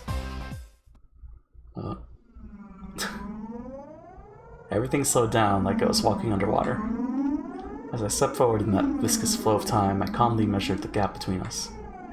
With our difference in height, reach was my ultimate advantage. There was an ever so tiny distance between us where only my punch would be able to reach. I unleashed my iron fist of righteous anger, but it flew towards his face slowly, like I was punching underwater. Reacting to that, with a smirk on his face, the fatso easily slipped inside my punch. I hadn't realized it until now, but in this mired time I was able to observe his baffling counterattack with almost painful clarity. His arm slowly swung around in a large windmill motion, wrapped around my whiff punch, and descended in an arc. That arm swung around like the arms of a clock, and came into contact with my head, twisting my upper body around. Dragging my head along, he followed through with another rotation. This time, he rotated his entire body like a top, followed by another rotation. Combining defense and offense, it was a brilliant counter.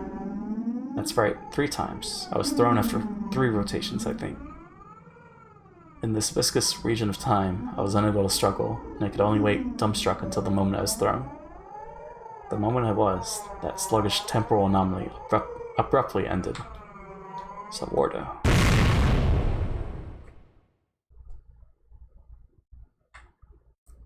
Crash.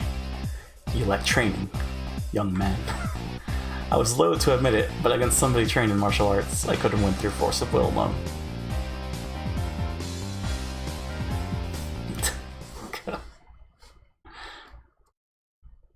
After my consciousness faded in a wave of dizziness, when I came to, I was lying down in my own seat. Thankfully, you weren't injured. The more experienced waitress from before wiped the sweat from my brow with a towel. While she was doing that, a red-faced and teary-eyed Shion trudged over. Are you okay? Doing that all for my sake. I'm sorry. I'm sorry too. It wasn't much help. I've never won a fight before. No, you're just trying to help. Made me happy. Not joking. I'm not joking. It's just that I was thinking that it was lucky Kei-chan came here today. As she said that, she stuck her tongue out, teasingly. She wiped off the whipped cream with the washcloth she was holding in her hands. Sonozaki-san, you can take your break now. You still have 1 or 2 hours left, don't you? No, it's fine. Even though it's just part-time, it's still a paying job. I want to work properly while I'm on the clock. So really, you don't have to worry about me. She couldn't even put up a brave front. I would never even think for a second that Mion could be that weak. This was Shion, and she had been harassed by some unreasonable riffraff. That was reality. Kei-chan, don't mind me. Please eat as much dessert as you can. When you're done, we'll have you fill out a survey. Well then, I've got to get back to the floor. After some consoling words and a sympathetic smile to Shion, the other waitress started to head back to work. That's where I stopped her. Excuse me, could I borrow your phone? The phone? It's by the register. I'll show you where. I pulled a 10-yen coin from my wallet. This wasn't about saving face. My being a worthless coward was an unchangeable fact, but I could just cry myself to sleep about that later tonight. Now it's not the time for tears. I had to fight. If I recall, 1 ticket is good for up to 4 people, right? Is it alright if I call over 3 more people? Yes, that's fine. For the time being, I'll write them down on the guest list. Could I have their names? I turned around and glared at the greasy hooligan who'd subjected Shion to that humiliation. There are 3 things that aren't working in your favor today, punk. The first is that I owe Shion. The second is that I'm a man who's not afraid to throw away his pride to win. The third is that we're the most powerful club members in history. Please add Rena Ryugu, Satoko Hojo, and Rika Furude to the guest list. Understood, I'll do that. Rika's not gonna come, right? I mean, she's got training. All the best and most powerful club members join the fray. They can bring down 1,000 foes. You fat asses. Prepare to meet your maker. Oh, this is a nice restaurant. How? The uniforms are cute. Rena wants to wear them too. How? On top of that, we're being treated to dessert. I'm deeply moved. Yeah, eat as much as you like. Don't worry about my share. Keiichi-san, enough with the charades. Let's get to the point. Rena and Rika-chan put down their forks when Satoko broached the subject. After looking at them for a few moments, I pressed my forehead firmly into the table. I beg of you. I don't care if you make fun of how pathetic I am. Please lend me your strength. The 3 of them seemed surprised with the sudden turn of events, but nevertheless listened to what I had to say without making fun of my unusual behavior. What's the matter? Something happened, didn't it? Actually, Mion's younger sister Shion is working part-time at this restaurant. Ah, that little sister you're talking about, right? Could it be her? Could it? She resembles her. Resemble? That's just Mion with her hair down, isn't it? Or, I didn't know what to say. If Keiichi says that's Shion, then that's Shion. They might be twins, but can they really look that much alike?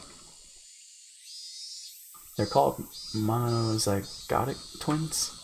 They really can look identical. Rena gave the most plausible explanation, so everybody else was convinced. Well then, do you believe me? I'll get to the point then. I recounted everything that had just happened. How Shion was targeted, how she was antagonized by the customers, and the humiliation that was forced upon her.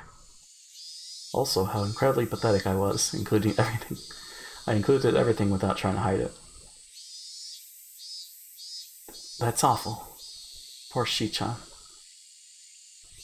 However, for you to be unable to help her, there should be a limit to how unsightly you can be. There's nothing I can say to that. Satoko-chan, to admit that you lost and to seek help is a very difficult thing to do. Keiichi-kun chose to help Shi-chan rather than save his pride. So pathetic. Rena's follow-up stung a bit. I could only be thankful that she understood. Satoko was calling me all sorts of names, but there were no malign intentions behind her words. Then, what shall we do? Her voice was monotone, but there was a hint of resolve in her words. I replied to Rika-chan's suggestive silence in kind with my own quiet resolve. Well, that would be something like that. It is a bit much for Keiichi-san to handle alone. Huh? Then you'll help? Of course, Keiichi-kun. They'll help anybody who's being bullied. I remember when I was cornered by those thugs, what Shion had said about the strong feeling of solidarity in Hinamizawa really began to hit home. However, Keiichi Mibara, now is not the time to get choked up with tears of gratitude. Now is the time to fight. Sorry, I owe you one. You tried your best, but didn't stand a chance alone. How sad, how sad. Rika-chan gently pat my head for me. But there was no mindless pity in the palm of that hand. It was overflowing with a strong, dependable feeling of leave the rest to us. Mion can't join us due to the various circumstances, so I'll temporarily be taking command. Our strategy will revolve around Shion's defense and the extermination of the enemy's combat capability. Who's the enemy? Are there a lot of them? From this point forward, anybody who messes with Shion shall be considered an enemy combatant. There are no rules of engagement. Compensation will be the dessert you just ate. Any questions? Everybody had already entered club mode, their eyes peering at the riffraff clamoring around inside the restaurant, like predators stalking their prey from the darkness. Rika-chan held up her hand. What is it, Rika-chan? Do we have to show mercy? Of course we don't have to. We have no need to show mercy to the rabble that would dare lay a finger on Mion's little sister. Then it's okay, Keiichi? Rika-chan was serious. She was really ready to pretty much murder someone. I'm counting on you, Rika-chan. I, Keiichi Mibara, shall assume all responsibility. Route them. Haha, alrighty. Rena's gonna do her best too. Sorry. Please do. Keiichi-san, you don't have to be so tense. Well, just wait and see. By the time you finish that parfait, we'll finish cleanup too.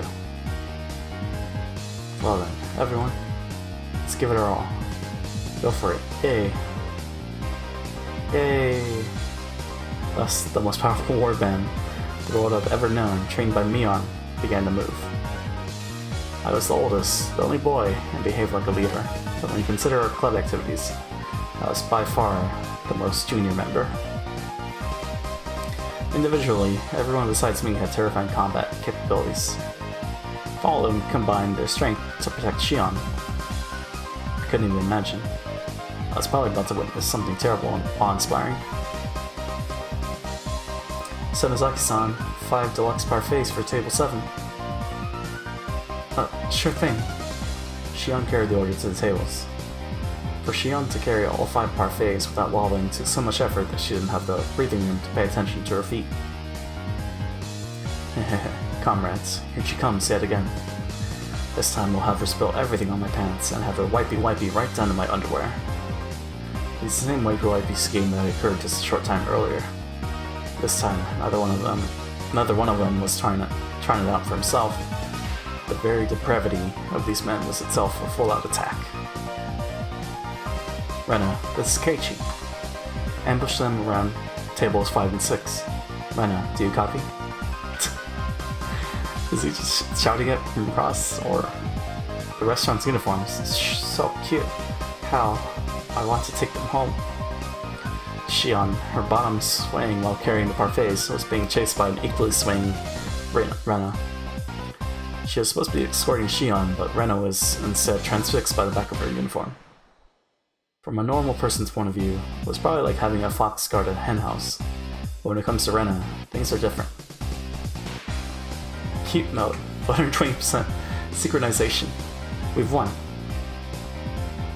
When Rena is in that state, even the laws of physics don't apply. Shion's legs, unsteady and defenseless, were being targeted by those sleazebags. Now, my comrades. Hail my shining Lucifer of the Harumi Mecha. A leg snaked out to trip Shion's defenseless feet. Egats, 3 of them at once. Tap.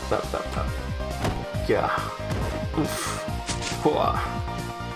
It happened in an instant. 3 fools writhed in pain as their legs bent at unnatural angles. Arrgh.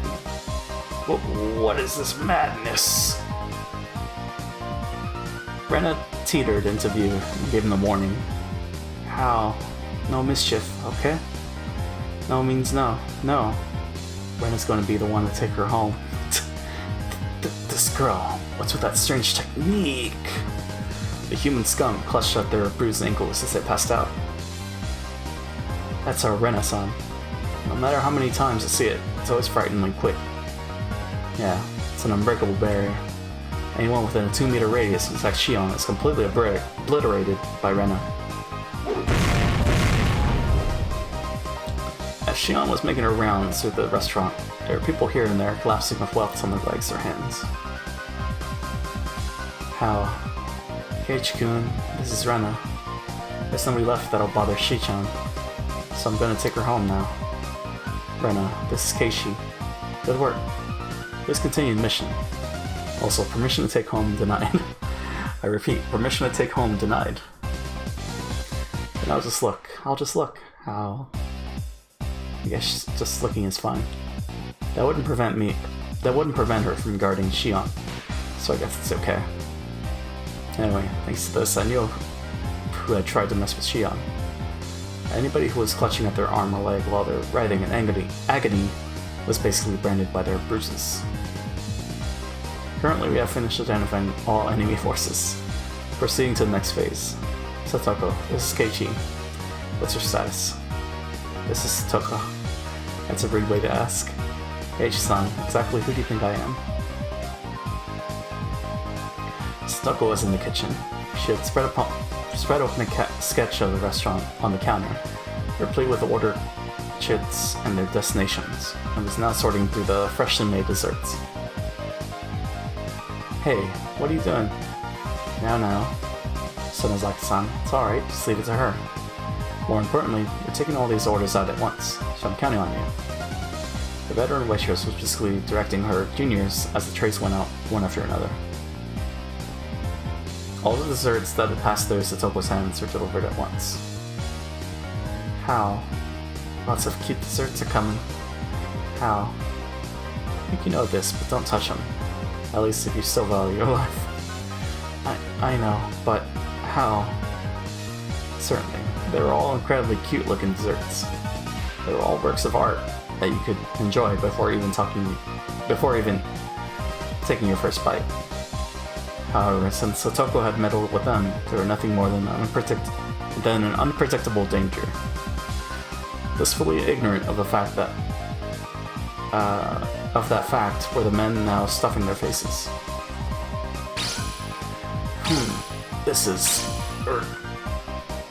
Almost right away, they realized that something was wrong. Satoko. What did you mix in there? Couldn't have been salt or Tabasco, right? My, what are you saying, Koichi-san? He said no mercy. I might not look like it, but when I get down to business, I like to be very thorough.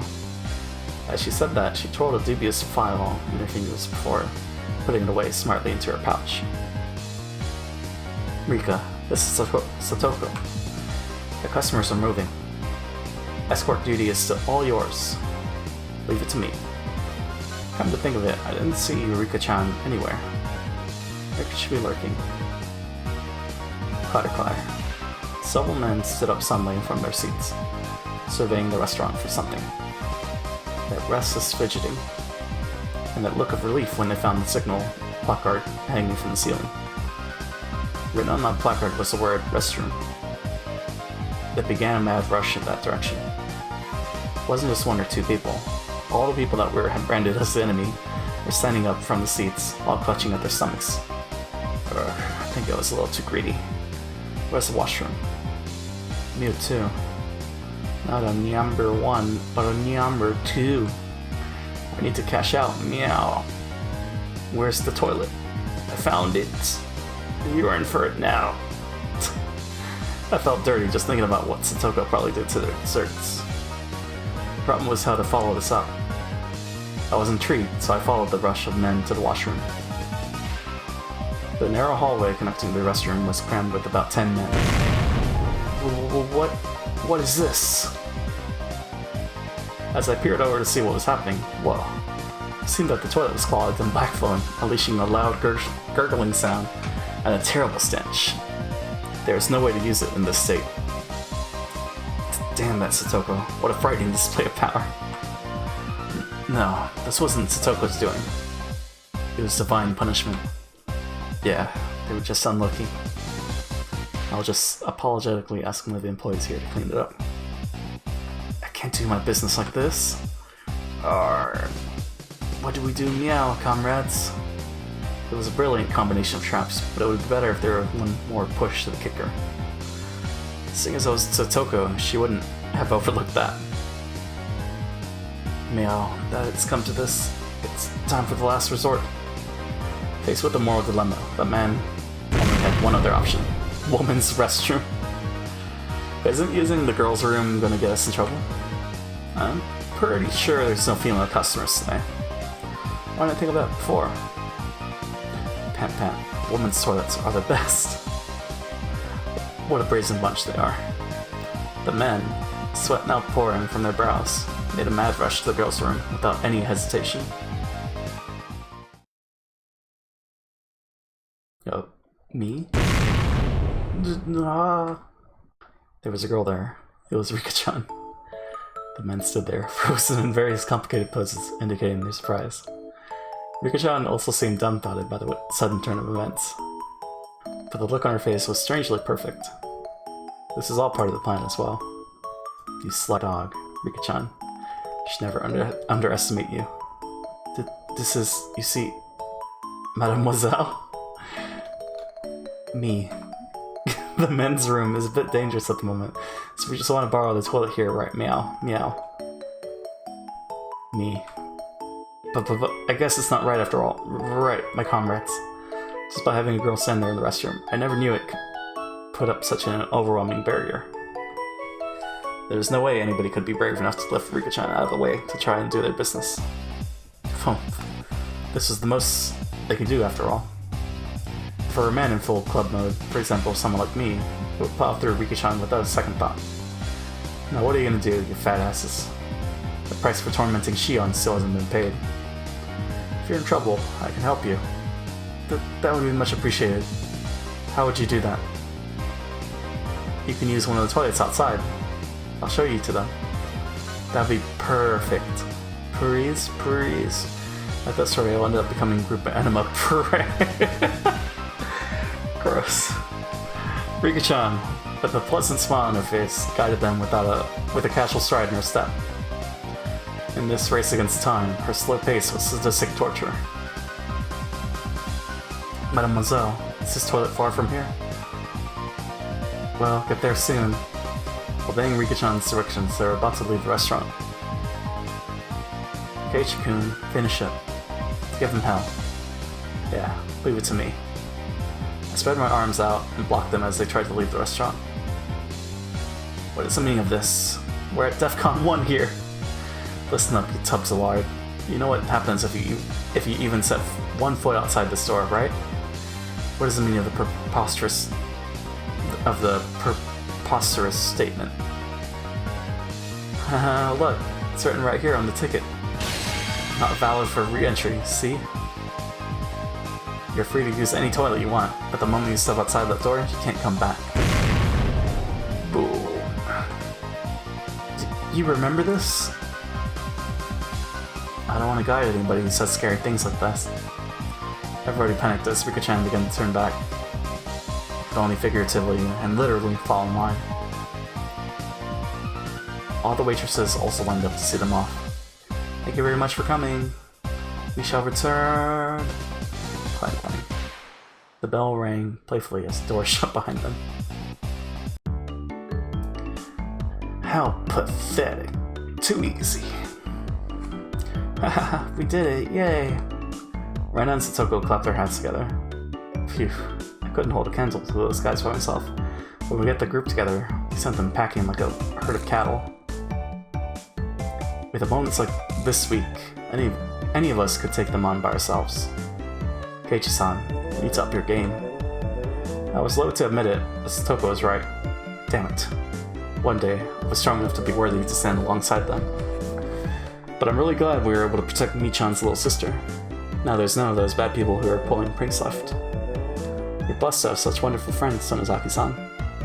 The veteran waitress was also smiling. After the herd was sent packing, it calmed down completely inside the restaurant. Shion was flustered as she glanced between us and the now empty seats. You did that? For me? I mean... Shion's expression was somewhere between happy and guilt-ridden.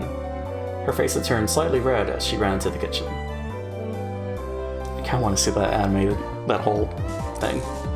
Event. Whoa, Shi-chan is cute. They really are twins. How? Given Shion's personality, there's no way she'd think us directly. Might have been a bit excessive in our means, but I'm really glad we were able to save her. I think you know this already, but Sonozaki-san is very grateful. As a representative of the floor staff here, I also extend my gratitude. Clap, clap, clap, clap. The applause quickly spread throughout the entire restaurant. Not only the other waitresses, but also the customers that were generally there to enjoy the desserts. Everyone was lauding our efforts. And everyone clapped. When we had mostly finished eating and were filling out the survey, Rika-chan made her return. Oh, good work. Did everything go alright? It took a while. I'm sorry. I got lost on the way back. It was a lot of trouble. Rika-chan likes to stray down some pretty strange roads. She gets lost pretty often. How does she get lost just guiding people to a nearby toilet? Everybody has their strengths and weaknesses. Rika has a lot of strong points that more than make up for that. I can see that. That expression in the girls' room. You're quite the thespian. Keiichi was being horrible. He was thinking if I were in the shoes, I'd just run her over and rush into the washroom. What? Did what I was thinking show up on my face again? Keiichi-kun was a pervert. No, I mean, what?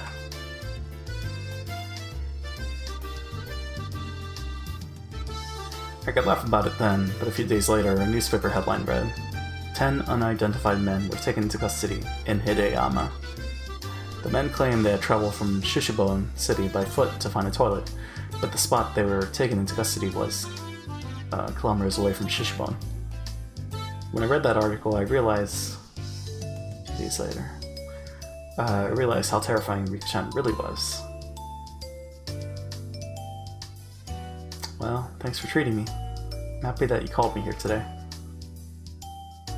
Oh, are you going home already? You can stay a little longer. I was in the middle of organizing some drawers. If I leave it like that, I won't be able to put out the futon. Ah, I guess that's true. Oops. Looks like I called her at a bad time.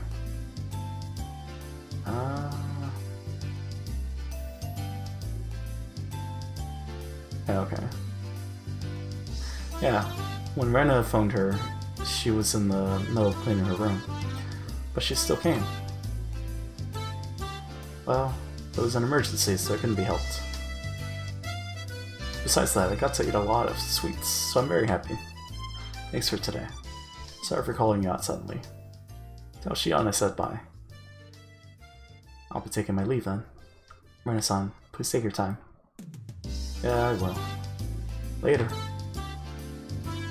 Rika and Satoko are in a good mood, horsed around with each other as they left. Oh.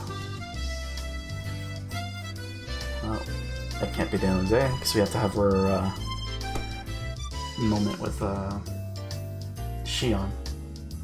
It's also been 2 hours. So I guess when we come back... Or... Never mind.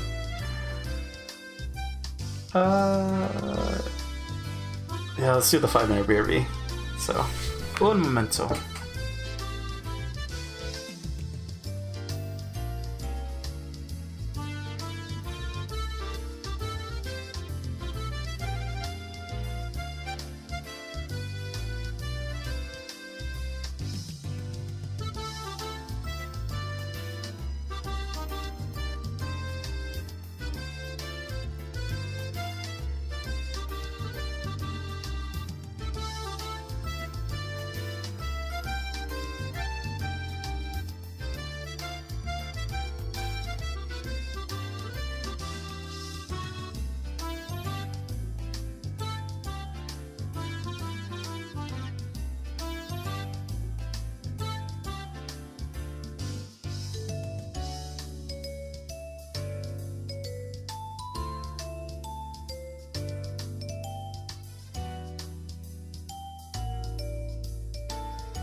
And I'm back. I so want to take a nap. But it's probably better that I just wait until we get the new bed. Right. But man, I feel like, yeah. Anyways, we'll just push through. At 6 we'll stop for sure. Because then we'll have to clean up. Get the room ready. But man, alright. Let's continue this. While Rena and I were just having a discussion about the dessert we just ate, Shion arrived with some coffee. Oh. Did the two little ones leave already? Hearing them called the little ones was so strange. I inadvertently burst out laughing. See, it is Shion. Apparently they were in the middle of cleaning, so they went home. Shion had brought enough coffee for 4 people. 2 cups. I heard from my senior. It seems that you went through a lot of trouble for my sake. There was no trouble at all. None other than Chi-chan was in a pinch after all. It's Friday. Oh, is it alright if I call you Chi-chan? It matches with me-chan, so I thought it'd be cute. Well, whatever you want. Shion seemed a bit hesitant when Rena started talking to her. Rena is pretty sharp about some things, so Shion was probably worried that Rena would find out she was Mion after talking like this. Shion said she'd have work soon and hurried off back to the kitchen, leaving behind coffee for just the 2 of us. She was a bit upset with Rena. Maybe she thought I was being too friendly. How? She's just embarrassed. Still, they really do look the same. Instead of twins, it's like there's another Mi-chan. They look the same, but the atmosphere around them, or rather, their insides are completely different. I think those types of twins are pretty interesting though. You think that, Keiichi-kun? I think they're identical on the inside too. It somehow became silent. Rena was just staring at the pattern the milk made on the surface of her coffee without saying a word. For somebody like me who could never stop talking, it was a rather uncomfortable moment. So wait, what?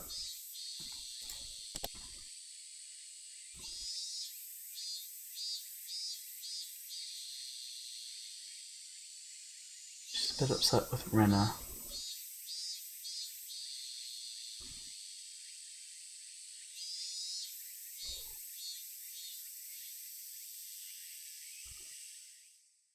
Identical on the inside. Okay. Rena's off-put mannerism seemed to imply I'd said something I shouldn't have. That unpleasantness carried on for a little while. Rena, you said it today, right? That Mion was hurting? Did I say something like that? Don't play dumb with me. You definitely said it, on the way home from school. Rena answered by laughing while continuing to play dumb, questioning if she said that. As thick-headed as I was, I had a faint realization. Rena wants to say that I was the one who hurt Mion. But when? Me? Hypothetically, if something like that happened, it's not something I did out of malice. I continued the conversation, but it left out the assumption that I had hurt Mion. Yeah, I think that's true. I don't think Keiichi-kun had any bad intentions. Rena replied, also leaving out the assumption that I had hurt Mion, but that confirmed it. I don't know how it happened, but it seemed that I had hurt Mion, and Rena was upset with me due to the fact that I hadn't realized it. I don't want you to misunderstand, it's not like Rena is mad at you. Seeing right through what I was thinking, Rena said that as she smiled even more gently than usual. It's just that, how do I say this? It's hard. If I made a mistake, please say so clearly. I'm so thick-headed I disgust even myself. If there's something I should apologize for, then I want to know even a little quicker so I can make up for it. I don't think that Keiichi-kun made a mistake. Depending on how you look at it, Mi-chan might be the one who's being unfair. Taking the stance that the girl was the one being unfair might be unfair in and itself. But Rena said it was draped in mystery. Unfortunately, I had no idea what she meant. The only thing I got out of it was that I had said or done something to inadvertently hurt Mion. I'm begging you, Rena. Mion is one of my best friends. I don't want to leave something between us that could cause problems later on. So tell me, how did I hurt her? I can't tell you. You need to realize something like this for yourself. Rena was smiling like she always did, but spoke bluntly. The fact that she had the strength of will surprised me for a moment. I'm asking you because I can't figure it out, you know? My tone had unintentionally become harsh. Rena was also surprised for a moment, but quickly returned to her flat demeanor. Well then, I guess just a hint is fine. This is special, okay? Sorry. Please. I'll think about this seriously. Rena looked around the restaurant, searching for Shion. Shion was working enthusiastically, but without confidence as usual. Shi-chan, if she ties her hair up, is impossible to tell apart from Mi-chan, right? Yeah, that's true. So then. So if Mi-chan let down her hair, would she be impossible to tell apart from Shi-chan? Probably. What does that have to do with anything? What if that her being the younger twin was a lie? That she was just Mi-chan pretending to be your sister? What would you think? Rena was sharper than her daily behavior belied. I was hesitant in verbally affirming that, but it was the right answer. It might be unfair to answer a question with another question. But if, like you say, Mi-an is just pretending to be Shion, what purpose would that serve? After maintaining the silence for a while, Rena glanced at the clock. That's what I want you to think about. That was maybe too much for the hint. How? After thanking me for the dessert, Rena stood up from her seat. Sorry, I was asked to buy a few things, so it's about time I left. Is it okay with you if I tell Shion I'm sorry I didn't say goodbye? Yeah, I'll tell her. Sorry. Huh? That Rena is so short-tempered. Sorry for getting angry. Keiichi-kun isn't the only one at fault here. Rena was harsh in her apology, but I was the one who really should have apologized. I think, too, Mi-chan it's something that doesn't bother her much anymore. I think to Mi-chan, okay.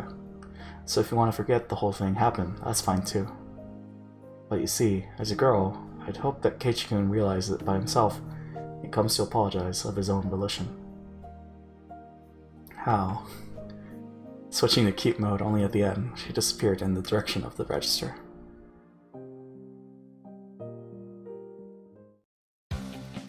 While I was staring into space, somebody suddenly tapped me on the shoulder.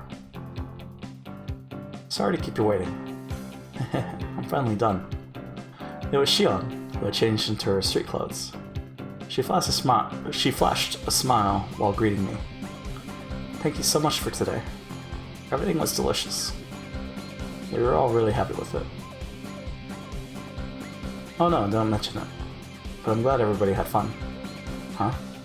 That girl that was just here left as well?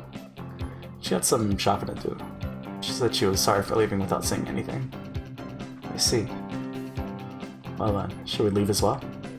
Even though I'm off duty, I'm still nervous around the workplace. I ended up strolling around without any destination in particular. I'd been sitting the entire time, so I was in need of a breath of fresh air.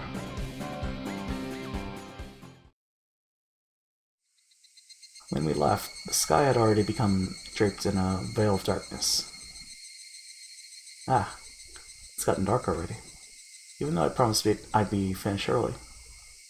Shion seemed upset that there wasn't much time left. Oh well, at least we got a little time to chat like this. Saying that, Shion set out for the tree-lined boulevard behind the station. The front of the station was slowly becoming crowded with businessmen heading home. Well then, I guess I should start with an introduction. I was mistaken for my sister when we first met, so we never got to properly introduce ourselves. I can only smile and laugh wryly. My name is Shion Sonozaki, only similar to my older sister in appearance. My sister is rough around the edges and hot-headed, but I'm a composed and methodical person. That's what Mion said about Shion. I remember what Rena and I had been talking about earlier. He said that they looked the same, but their personalities were different. Well, Rena said they were both the same. I don't know what tipped her off, but Rena figured out that Shion was Mion. Also related to that, she said that I had hurt Mion. Rena had given only one hint. That was, why is Mion pretending to be Shion? Shion, what did you hear about me from Mion? My sister seems to have taken a liking to you. She talks about you quite a bit. Like about club activities, about getting pranked and pranking you back. Boyish kinds of stories. Really do get along. Boyish kind of stories, huh? Come to think of it, I think there was something Shion told me before. K-chan, you don't think that my sister is a girl, do you? Was that what happened that hurt Mion? Mion herself said that she wished she'd been born a boy, and that being a girl didn't suit her. She said a lot of things to that effect, didn't she? K-chan, do you look like you're having fun? Huh? Ah, no, that's not true. Even though you're bad at hiding things, you sure like to lie, don't you? Still, I don't hate you for it. Saying that, she lightly chopped my forehead. Even though Shion was enjoying herself, I was still trying to figure out how I had hurt Mion. I was having a hard time figuring out the riddle that Rena had left me with. Hey, see that? Don't you think it's pretty? You think even a guy would find it pretty? Yeah, it is pretty. Shion was having fun window shopping, dragging me by all sorts of stores I would normally never enter. It wasn't like she was begging me to buy her anything. I wasn't getting bored either. It was just something to talk about as we walked around. In an easygoing way, we browsed through numerous stores. We discussed all sorts of topics I knew nothing about, but I didn't lose interest. I had the feeling she was good at conversation. K-chan, is this your first time doing this kind of thing? Yeah, it is. Somebody didn't bring me into these accessory shops. I don't think I'd set foot in one my entire life. Not that. I meant more like this. Bwah! I leapt back when Shion suddenly linked her arm with mine. Whoa.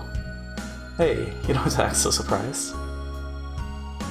It's not so embarrassing to link arms with a girl, is it? Shion's expression was a little bit miffed, but suggestive at the same time. I'm not that embarrassed. If you want some arms, I can spare one or two. Here. K-chan, you really know how to entertain someone. I see why my sister took a liking to you. If you want my arm, I'm taking it back. Come on. I'm happy to have it. Laughing in good spirits, Shion locked her arm with mine. My heart skipped a beat. This question might be a bit mean, but I want to enjoy seeing your reaction. K-chan, have you ever been arm in arm with a girl before? Around a bonfire, at a field trip? Doesn't count, by the way. That little devil. She was asking that question knowing full well what the answer would be. Well, if field trips are out, this is rough. Thought as much. That impish laugh, it really is the same as Mion's. You really are Shion, right? You're not just Mion saying that you're Shion, are you? Are you thinking that my sister might pretend to be me? I thought you were twins until just now, but that way you mess around, it's just like Mion. You're just saying that. You can tell us apart easily. What do you mean by that? If my sister was holding your arm like this, would you get nervous? I would. I'd be completely on edge, worrying about when she would go for an arm lock. Shion laughed so hard she had to hold on to her sides. Hey, is it really that funny? You're tearing up. No, it's just... I was just thinking about how hopeless my sister is. She isn't even able to get a young man hot and bothered while she's arm in arm with him. She really is a failure as a woman. I remember once again that I'd heard someone say that before. Sometimes I think that my sister would have been better off if she'd been born a boy. If she did, I might have fallen for her. Just kidding. Mion did say something about wanting to be born a boy. My sister is on the fence as to whether she wants to be a boy or a girl. Well, it's the price she pays for living an awkward lifestyle. Just leave her be. You've been saying some pretty harsh things about your sister right now. Mion has some soft parts to her that I don't like. The way that Shion talks somehow sounded cold. Shion, do you not get along with Mion? Well, we get along well enough. Still, there's a few things for which I can't forgive her, as her sister. Hey, look at that. Don't you think it's cute? I turned around to look at where Shion was pointing. What was there was the familiar display window of a toy shop. The same shop that was the stage for the incident that occurred during last Sunday's school activities. What Shion was pointing at was a display with a plethora of adorable dolls that looked like the sort girls would like. I wonder why girls like these kinds of things. It's because they're cute. Don't you think they're cute, Kei-chan? I'm a man, so I don't really get that vibe. Now. Which one do you think is the cutest out of all these, Kei-chan? Shion, pulling on my arm, motioned to the row of dolls. They were lined up like they were close sisters taking a commemorative photo. A few of them seemed strangely familiar. I've seen those four over there somewhere. Oh, I guess they really are famous. If even you know about them. Shion sounded impressed. These are new dolls that were just brought in from England. They still have some available here, but around the cities they have trouble keeping them. They have trouble keeping them on the shelves. Even though they're supposed to be inexpensive, it seems they're starting to come at a premium. Guess girls still like these kinds of things even as they grow up. It depends on the person, but I think that girls who don't like dolls and stuffed animals are pretty few and far between. Even my tomboy of a sister said that these were adorable. Oh. Even Mion says they're adorable? That is pretty amazing. That's right, I just remembered. The store owner gave this one to us after Sunday's event. Except for Mion, who was a relative, everybody had gotten something. I really do think that one's the best. That frilly dress really gives it something. That's it. That's the one the shop owner gave to me. So it seems. Shion replied softly, but clearly. Uncle Yoshiro gave those out as thanks for helping liven things up at Sunday's event. Seems he gave them to the four friends my sister brought along. So you got the doll with the dress then. What did you think? It was really cute, right? As a man, there's no way I'd think it was cute. So what did you do with the doll? I wasn't really going to do anything with it, so I gave it to someone. To who? As Shion laughed, I could hear an audible click run through my head, like the piece of a jigsaw puzzle snapping into place. Oh. Thank you very much for today, everyone. You made the event turn out great. It's not much, but here's something extra for today. Ah, Uncle Yoshiro. Isn't there a little something for me too? My. Quite an adorable one, is it not? Once Toko and Rika-chan opened up the bag, there were cute little stuffed animals inside. Wow, they're so cute. Can I take them home? I really can? Which means there's something for me too. Whoa, got a pretty adorable one. It was a stuffed toy wearing a beautiful dress, one you'd use to play house. Rena's eyes were glued to my stuffed doll, so Toko was the same, Rika-chan too. I see. It wasn't just Rena, Toko, and Rika-chan. There was one other person who seemed jealous.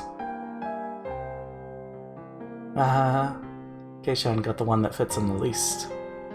Not wanting for her expression to give it away, she said that to hide her embarrassment.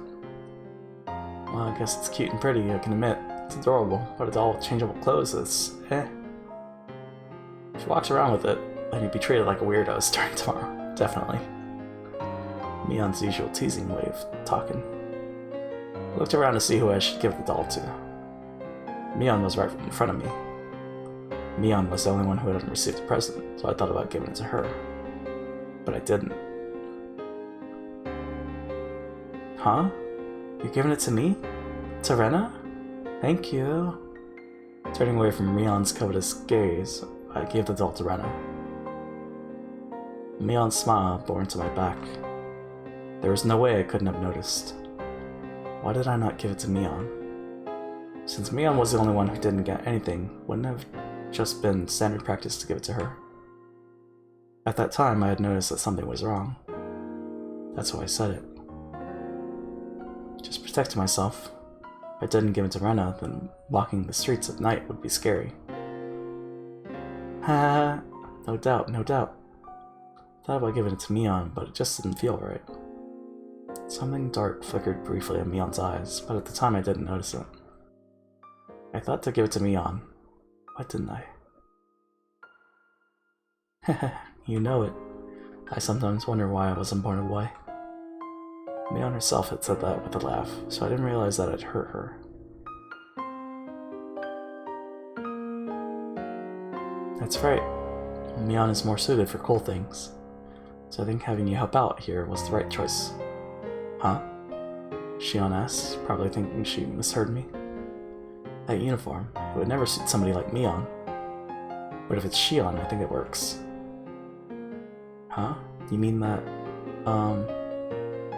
Shion, like Rena often does, spaced out and turned bright red. Mion seemed really happy. She seemed happy that I complimented Shion. Saying that it didn't suit Mion, but that it suited Shion, saying that it suited her, seemed to make her happy.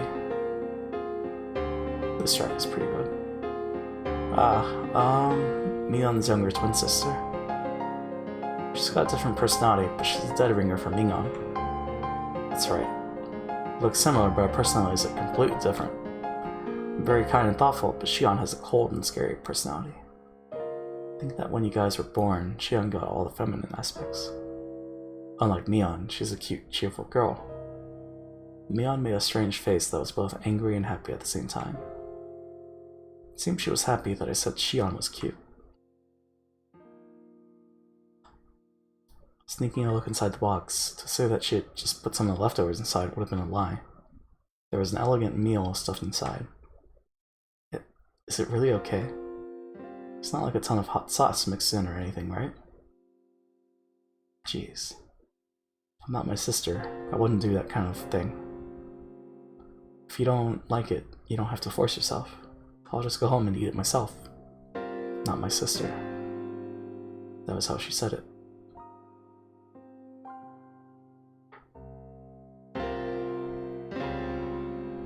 Shion was insistent that she wasn't Mion.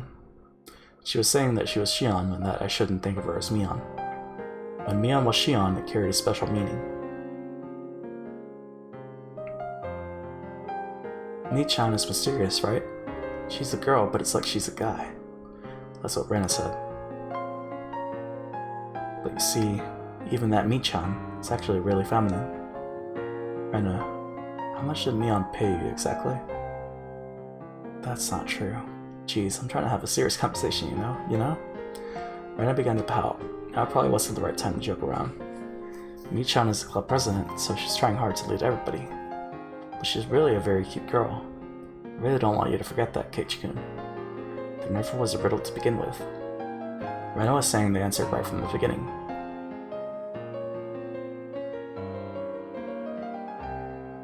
So then I don't know what's going on anymore.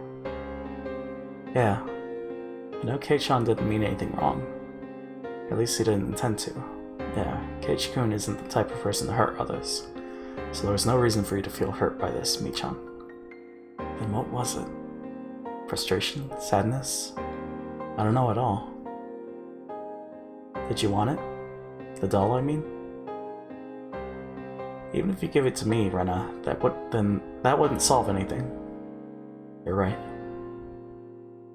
How about this, Mi-chan? Try asking Ch.2. You might be able to solve the problem if you tackle it head on. There's no way I could do that. Is it too embarrassing to do that now? I want to try again, as somebody other than Mion. This time I can be more honest with myself. Don't get me wrong, I'm pretty fond of the relationship I have with Ch.2. This might be selfish, but one more time. Ch.2 will definitely notice. I wonder if that's true. Rena will cheer you on too. So let's find a way for you to ease your sadness.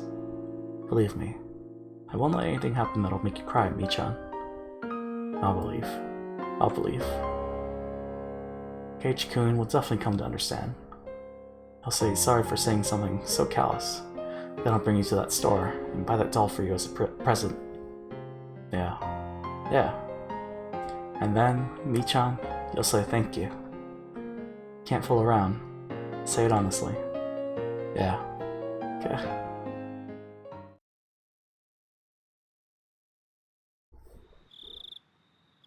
If I said I wanted it, Kei-chan, would you buy it for me? Mion said it quietly, doing her best to quell her embarrassment. I would have reflexively begun to lightly tease her to hide my embarrassment. But like Mion, I quelled that impulse. Okay, Mion. As thanks for everything until today, I'll buy you whichever one you want. My voice cracked with the unfamiliar words. In order to not lose to Mion trying her best, I tried my best as well. But I'm not Mion, I'm Shion. Wait.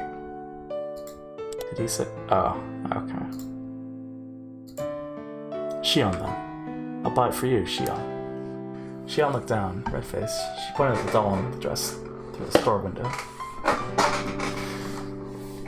Is it really okay? The one in the dress is a little expensive, isn't it? This isn't a matter of price. It's a matter of feelings. When I was saved by Kei-chan from those unsavory customers today, I was really happy. Even though my coworkers didn't save me, Kei-chan did. You grabbed me by the shoulder really firmly, right? Right then, you were really cool. Even though I was so embarrassed, I couldn't properly express my gratitude. I clamped my head down on Shion's head and ruffled her hair roughly, like how I would do to Rena and the others. When I did that, Shion, like Rena, would have spaced out and blushed slightly. You don't have to think too hard about it. I should have just given it to you back then. If I did that, then everybody would have had a good laugh. Shion didn't respond. She had turned bright red, like she was trying to hold back both laughter and tears. I'll go buy it for you right now. Wait right there. I'll go with you. Saying that, she grabbed onto my arm once again. She wasn't trying to be stoic anymore. I think I know why my sister likes you. Hey, is it alright if I start to like you a bit too, Kei-chan? The unfamiliar situation made my head start to spin. Whoa, what am I doing? I had reached my limit. Smiling wryly to hide my embarrassment, I dragged Shion into the store with me. Get some like Final Fantasy VII vibes from that. Excuse me. I want to buy that doll in the dress that's in the window. After a moment, I heard a voice of acknowledgement, and an apron-clad employee soon appeared. Hey! Well, there it is. Kei-chan, and why are you here? This has nothing to do with you. I'm on a date with Kei-chan right now. Huh? What? Why is Kei-chan? Even if you ask why, I'd like to know the answer myself. Mion looked at me with an expression of confusion and surprise. But that was the same with me. If she was there, then who was next to me? I said it right at the beginning. I'm Shion Sonozaki, my sister's younger twin. Kei-chan, you even called me Shion, didn't you? Shion, saying that, pouted cutely. What is going on? Tell me, Shion. Not much. I was wondering what kind of person this Kei-chan you're so infatuated with was. So I happened to give him a ticket to the dessert festa. There, when I was being bothered by all sorts of troubles and customers, Kei-chan gallantly appeared and saved me by kicking them all to the curb, or something like that. What? Both Mion and I raised our voices pathetically, expressing our confusion to the utmost. Mion, you phoned me. Yesterday, right? I didn't. I have no idea what you're talking about. I delivered that bento for you, didn't I, Kei-chan? That was me, right? Oh god. Or was it my sister? The person known as Mion Sonozaki put together a bento and bravely went to a boy's home to deliver it, maybe. Oh, you're a lot bolder than you look, sis. With a loud pop, a trail of smoke began to rise from Mion's head. No, I don't know. See, Kei-chan? My sister says she doesn't know. So everything up until yesterday was me, Shion Sonozaki. You might have thought it was my sister pretending to be me, but it was me, Dio! But with this, there's no doubt, right? Couldn't tell from down at that moment. There was a mirror around. Could have seen my eyes go wide from the shock. Now, little Miss Shopkeeper, could you wrap up that doll in the window? It's the first present from the person I've come to love, so make sure you tie it up nicely with a ribbon. Mion, completely flustered, was being cornered by a sly-faced Shion. My brain had stopped working. Wait, what? Huh? Kei-chan? What is going on? Well, let's go, Kei-chan. It's already dark out, so I'll see you home. Sis, sorry, but could you phone the house in Okunemiya and have them send out a car? Maybe a van that we can fit a bike into, please. If it's a white van, then that's gonna be monk-ass. In contrast to Shion, who had glee written all over her face, Mion was an empty shell. It looked like she could burst into tears at any moment. Kei-chan. After that, Mion's grumblings were unrelenting.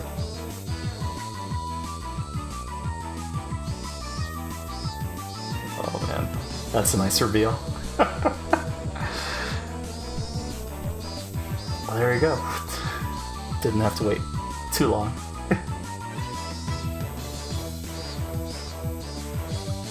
You've seen me tip. Hasn't been a while. What time is it? 2:42? Yeah, let's keep going. Not easy being green? Well, there they are.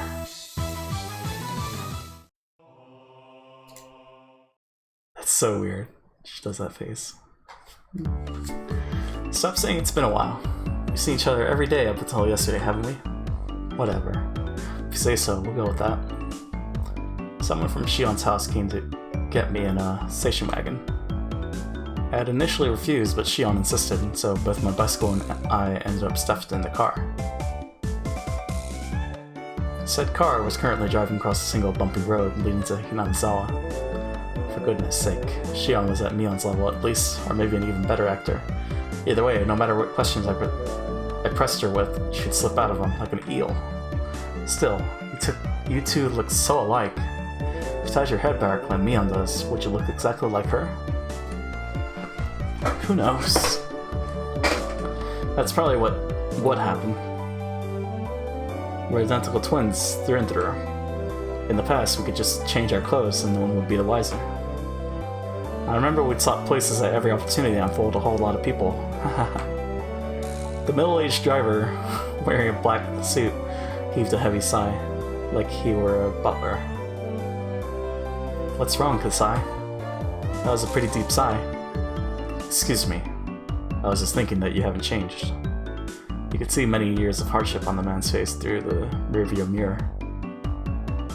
Anyway, Kei-chan, your house is around here, right? Kasai doesn't know much about Hinamizawa aside from the road that goes to the Sonozaki main house. If you leave it to him, he'll take you all the way to Yagochi. I don't want that. Excuse me, could you stop at the narrow road at the next right? I'll walk from there. He stopped the car at the desired place. The driver, Kasai-san, got my bike out of the trunk from me. Sorry about that. Thank you very much for showing me home today. Was it Kei-san? Your name, that is?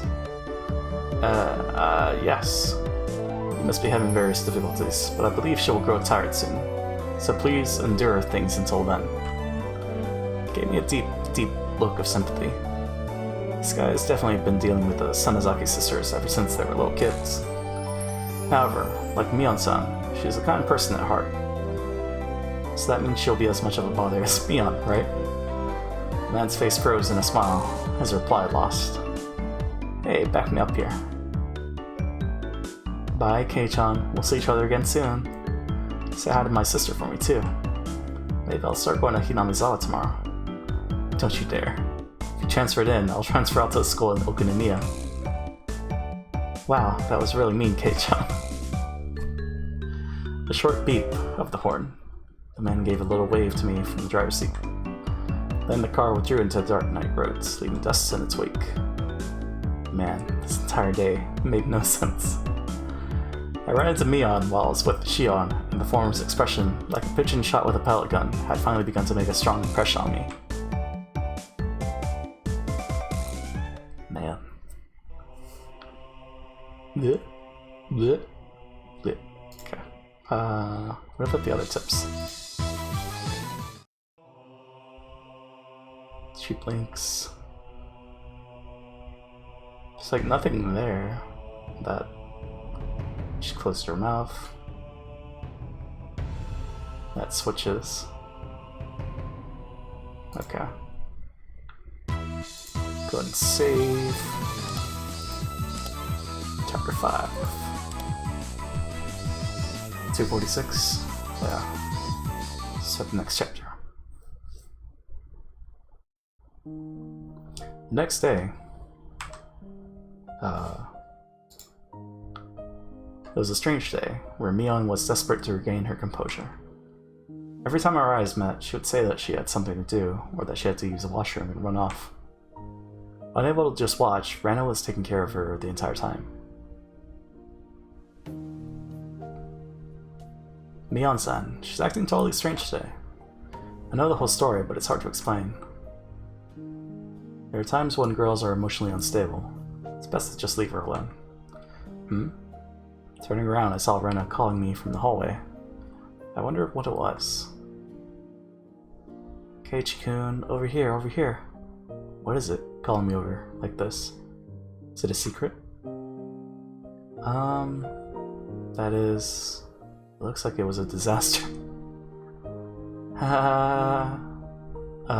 Yeah. Nichan seemed pretty broken, but I somehow got her working again. I'm surprised he managed it.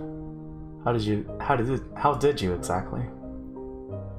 Same way I did with the television. Just come at it from a 45-degree angle and yeah. Saying that, she made a chopping motion. You know, I can't tell if you're joking or not, right?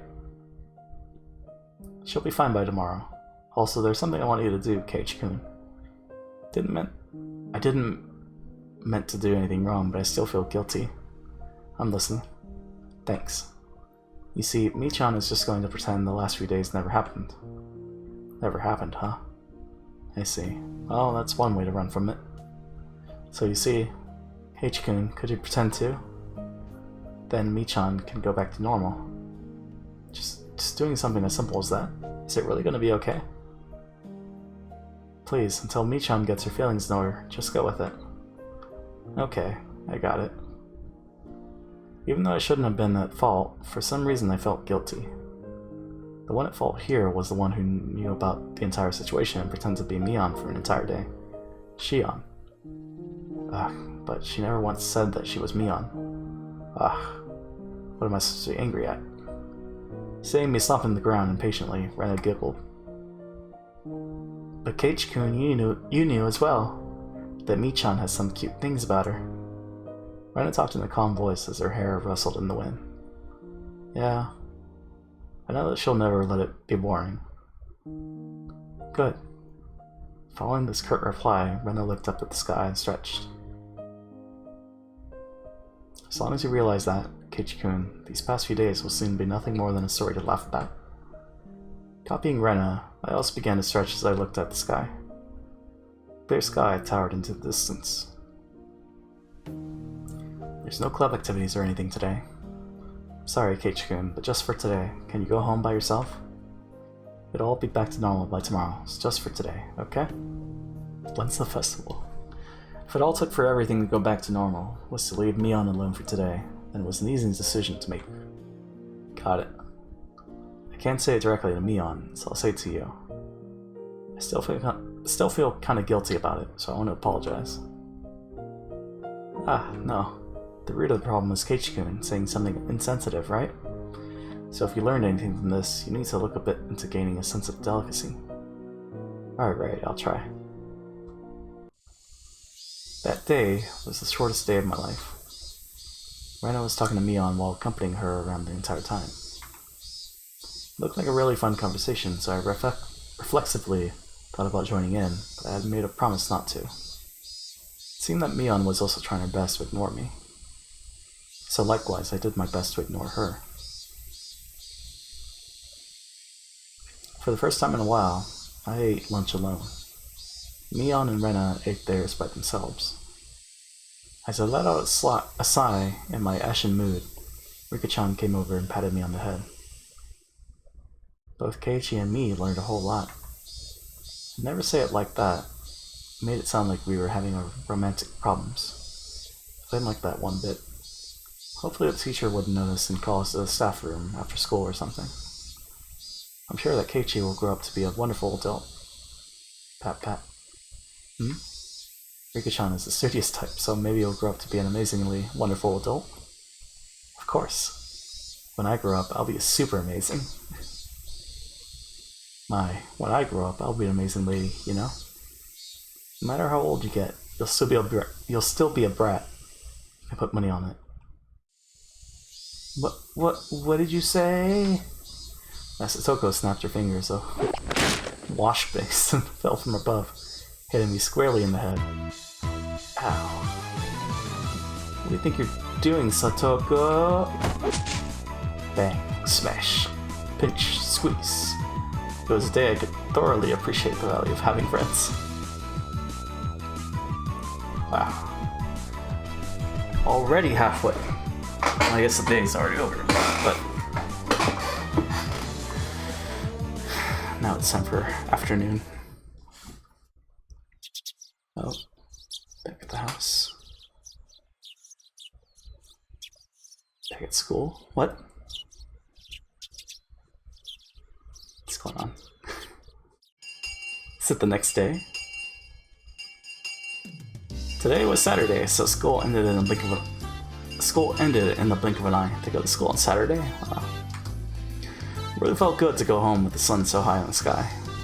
On any other day, our club would have been up to mischief during our ample after-school time, but today, Rika-chan had a rehearsal for tomorrow's Watanagashi to go to. How is that going, Rika-chan? Do you have it down in practice? I'll try harder than last year. You're so exhausted and sweaty after last year's ceremony. She'll look far more fit for the role this year. Please look forward to the fruits of her training. The Watanagashi festival everyone had been talking about was tomorrow, wasn't it? The festival being in June felt a little early to me, but the onset of summer came quickly this year, so it fit the image of the summer festival pretty well. Okay, we'll be off then. Look forward to tomorrow. Good day to you all. Satoko and Rika-chan waved to us energetically, then left. You know, I never asked, where's the festival happening anyway? I don't remember there being anywhere around here that seemed suited for hosting one. They do it at the Furude Shrine. We went there for a walk one day, remember? It was that place with that really good view. Oh, right, I remember. There was a shrine all the way up on that hill, wasn't there? It seemed far too grand for Hinamizawa. There's a great meeting hall in the shrine too. The older people get together there and sing karaoke or practice calligraphy from time to time. It's more like a recreational facility than a simple shrine. I see. I guess it makes sense that it looks so grand then. Mi-chan, is your family going to help set up today? Yep, we have male hands for that. Most of our relatives come from town to help. Male hands, huh? Well, I mean, I have nothing to do at home today, so... Would it be a problem if I squirm my way in there to help out too? Huh? You want to help us, Kei-chan? Not if it'll bother you all. I was just kind of interested. We had bond dances and other festivals in the town I used to live in, but I didn't even know where they took place, much less want to help. You could say that I had absolutely no connection to the region. Having come to Hinamizawa, though, it really made me feel like this place was a home that I had returned to. Before I knew it, I harbored a little interest in the small community activity of preparing for a festival the day before. I wonder if you'll be able to, Keiichi-kun. There's a lot of building tents and setting up chairs. I hear it's pretty hard physical labor. I mean, I wouldn't be doing it alone, right? The more hands we have, the faster it'll go. Mion looked happy to hear that, but at the same time, her expression was complex, tinged with hesitation. Renner gave her the last push for me. It's decided then. You should go for it, Ch.2. It's all yours, Michan. Put him through the ringer. Well, can't argue with a recommendation from Rena. Okay then. Go home first, put on some work clothes, and then come to the shrine. Oh, and you might want to bring a towel to wipe your sweat too. Got it. I may look scrawny, but I actually quite like breaking a sweat under the hot sun. Careful you don't hurt your back, okay? Right enough of my old man spiel. I'll go to the shrine too, as soon as I've changed. Michan, you do your best too. Bye-bye. Mion waved vigorously to us and left. As far as I could tell from her gallant, retreating figure, she seemed to have recovered from the weak state she had yesterday. Girls are quick to get over things. Michan is already fine. Right. Her switching back to normal so cleanly really makes it easy for me to talk to her. It's kind of funny though, wasn't it? Kind of like Cinderella. Like you can't meet her anymore once the magic wears off. Brenda began to giggle a fair bit in amusement. She liked this sort of thing? Incidentally, me going along with it gave me a weird, hard-to-describe feeling. Did I turn myself into a plaything, or did they do it for me? If you think it's so funny, then you should try pretending to be a different Rena too. Yeah, that sounds like fun. H-kun, what kind of Rena would you want to meet? One with a bust size of at least 90. Huge knockers. Huge badonkin. You're okay with me touching. Dongon Bonkaroos, right? No, can't remember from that video. I can't do that. Should be great to cook in and make me lunch and come to see me in the mornings. I do that already. I pull Rena's head into a tight grip and start to pet it. You're Rena Ryu, right? Rena, not Reina? So, you just stay as Rena forever, got it? Thanks. Have fun helping set up the festival. You got it. Let's meet up tomorrow. I got changed right away and sling a towel around my neck, like Mion suggested. I set off at the shrine.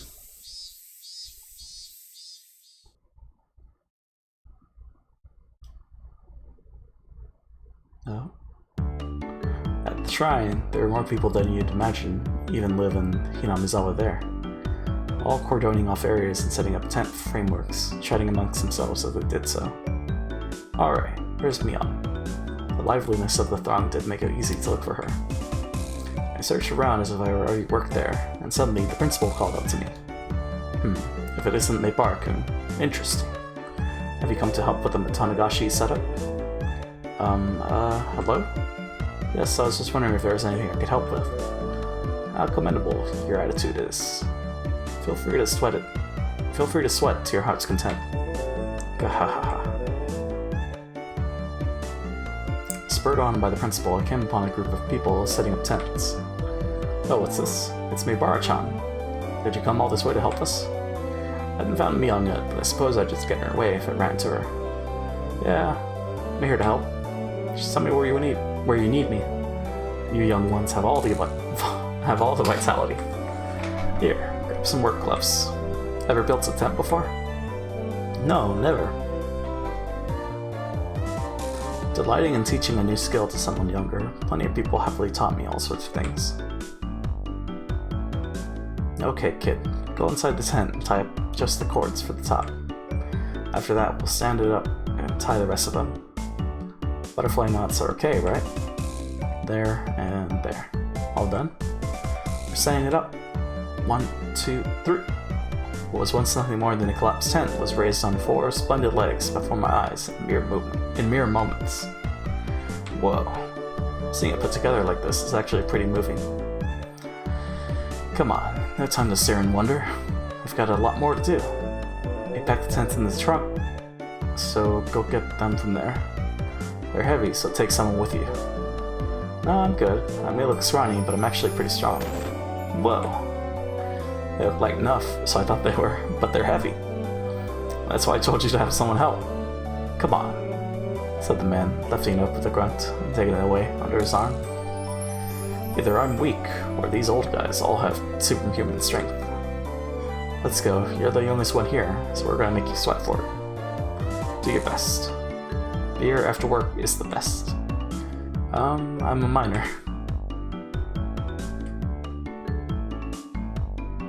Sweat dripped from my body. I had been fully and completely absorbed in helping them. I would never have thought that the cold barley tea from the Women's Society could taste this delicious. You're so young. Make sure you drink a lot. Thank you. It was then that I realized the crowd had formed near the shrine a ways off. Oh. When I took a closer look, I saw a girl dressed in a shrine maiden garb, and a handful of old men looking like they were preparing for the ceremony together. Is that Rika-chan? Hey, Rika-chan. Do your best. Do you best. I shouted and it seemed like she heard me. Rika-chan, positively exploding with vitality, answered with a smile. The older guys with me watched Rika-chan as well, with distant gazes. Rika-chan is doing a great job. She seems far more used to this than she did last year. The old lady who gave me the tea clasped what looked like prayer beads in her hands and said, Rika-sama, we thank you, we thank you. Just like that, began to respectfully pray to her. Huh? I just remember that they called it the Farut Shrine. Wasn't Rika-chan's full name Rika Farut? The man standing next to me answered my question. That's right. Rika-chan's Farut clan is ancient and honorable, and has worshipped Oyoshiro-sama for generations. Huh? I'd always gotten the feeling she wasn't quite your average person, but it turned out she was from an esteemed family. After her father, who was the shrine priest, died the year before last, she's really been doing her best to learn the rituals. I wish the priest could have been here to see how wonderfully she's grown up. What? Rika-chan's father passed away? Okay, break time is over. Let's get the chairs we're not using back to the gym in Okinomiya. Hi JP, I'm here to bother you. Hey Gus, how's it going? Oh man, stretch. How's it going? You're not a bother at all. Nope. No siree. Maki-san, pull the truck around here and take a few people with you. Alright, Meibara-kun, let's get to work on one last job. Yeah. You're gonna make me do more work? I can't tell if they know I'm a minor or not, but the older men all cheer me on, encouraging me to do my best, and that the beer will be great. I'm like the cat at 3 AM who's gonna meow, zoom, and scratch your bedroom door because why not? Is that how it goes? Is that what your cat does? Oh yeah, did you ever get the new Mew Mew emote? K-chan, working hard I see. I passed by Mion. She was carrying a big cardboard box. Looked like she was right in the middle of working as well. Not yet? Ah, okay. Judging by the sweat sweeping into her shirt, it seemed I wasn't the only one with his hands full. But we are promised the cat emote? Nice. I'm looking forward to seeing it. Yeah, I'm working my ass off. You work hard too. The beer's gonna be great. Haha. We worked hard to the bone until the sun began to set and it started cooling off. Oh. What's going on? Okay. Different angle. It was soon full-fledged night, and the clear sound of the Higurashi eased the moderate pain I felt. And it's one of my Twitch Sugar Sub-Daddy streams, so I'm Gucci. Nice. It's one of the ones that always give you gifted subs. So that's gonna be good. Also devious. The older guys began their night before drinking party in the tent a fair bit off, causing quite a ruckus. The shrine grounds, on the other hand, had turned into a lonely road, tickled by the cool evening breeze, despite being so festive just a little while ago. The wind felt good. I leaned on one of the stone-guarded dogs at the front of the shrine, gave my legs a good stretch as I let my mind wander, and suddenly a paper cup filled with barley tea was thrust before me. Kei-chan, great work. Here's some tea for you. You're so considerate. Thanks, me. Her voice sounded exactly the same, but it felt somehow different. It's gonna be this cutie with cat ears. Mew Mew shall live on. Let me see. Johnny K. Nice. Looking forward to seeing how it looks. The final product. With the wave. But it's gonna be that character with cat ears. Okay. Wait, you're devious. Hey, Shion. Don't go giving Mion all the credit. She doesn't consider it at all. Don't get us confused, okay? Shion, you little... Oh, they've caught you. You're not getting away. Hahaha. It was your mistake, Kei-chan. I've never said I was anyone other than Shion. I guess I can't argue with that. Hehe. That's right. You're no match for my older sister, so I can't let you be a match for me, either. Anyway, your tea. It's gonna get warm. Come on, please cheer up. Try and make it up to you with this tea. Also, I'm audio only, so I have no idea what's going on. Not that I was good at following along anyways, but you know, I gotcha. And there's some pictures, you know, there's some characters that show up on screen. Right now, we're working hard on preparing for a festival. So, the festival's usually a good time when things happen. Well, she did come all the way here to give it to me. Guess I'll accept it. Took the cup and downed it in one gulp. And then suddenly, I heard a loud shout and it got stuck in my throat. Cough cough, heck. Which one is it this time? Ah yes, the obligatory festival episode, right? Is it the real Mion? Shion, why are you hanging out with Kei-chan again? Did the hot spring and beach episodes happen? No, there's no hot spring, no beach. There was a maid cafe type episode. That kind of happened. Because unlike you, I'm very considerate. Kei-chan was so sweaty, I couldn't leave him alone, so I brought him some tea. I guess it's not really a maid cafe, it's like a Hooters. What kind of anime is this? This isn't an anime, this is a visual novel, Gus. By the way, why are you holding 2 cups of tea? Mion's face went bright red. She tried to hide the paper cups behind her back. No beach or hot springs episode? That's practically illegal. It's from a different time, you know? It's the early 2000s, you know? Well, this is... There's no way you, such a rough, timid, good sister of mine, would ever briskly bring a male classmate tea, is there? So what are they? What are those 2 cups of tea? These are, well, right. I was just so thirsty, I figured I'd drink 2. That's so like you. Come on, chug, chug. Shion cheered at her, Mion down both the cups of tea, one after the other. Okay, I'll shut up for a bit so you can play the game. No, it's all good, Gus. It's totally fine. I can talk, I swear. Cough cough. What a fabulous drink that was. I expected nothing less from you. Hey Chan, you give her a hand too. Wait, suddenly the situation has gotten unbelievable. Mion doesn't usually get manipulated so easily like that.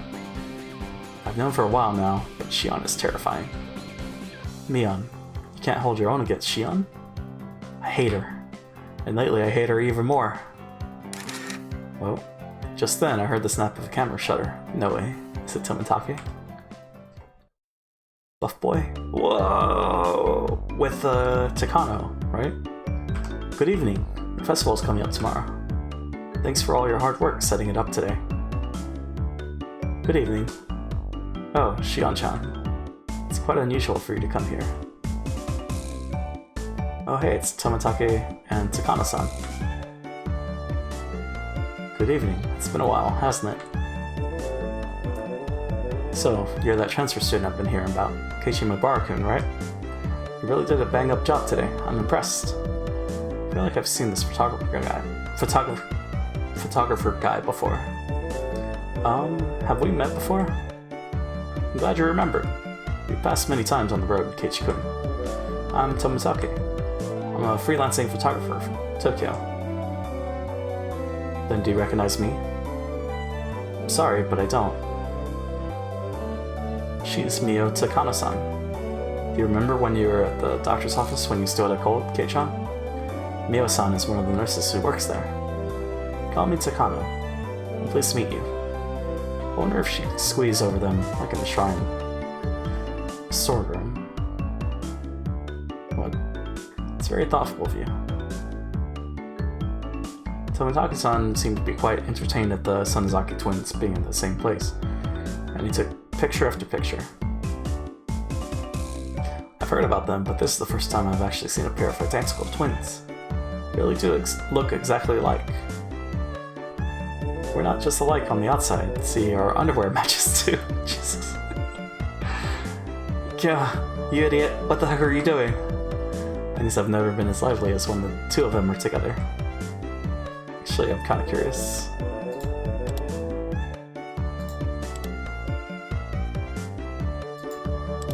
Okay.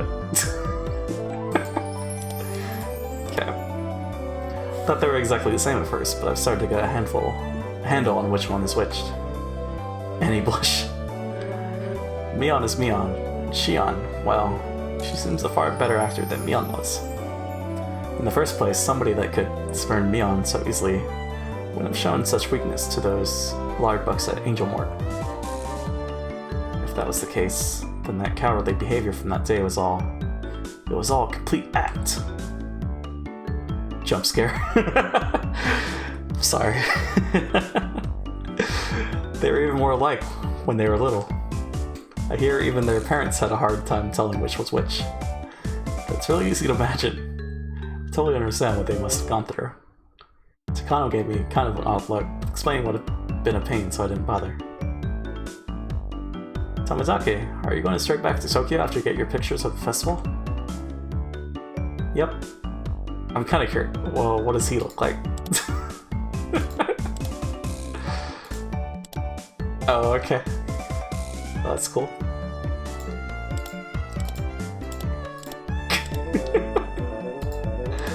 Alright. Yep, though I'd just rather stay here forever. Silly adult things, that's all. Now what about all three of them, though? Is this a rare opportunity? Squish right in. Hope your photos win a fabulous prize soon. I've been praying for it. Thanks. Next time I come, I'll bring the pictures I took of you all today. Hibara-kun, you did a lot of work today. You must be tired from all the physical labor you're not used to.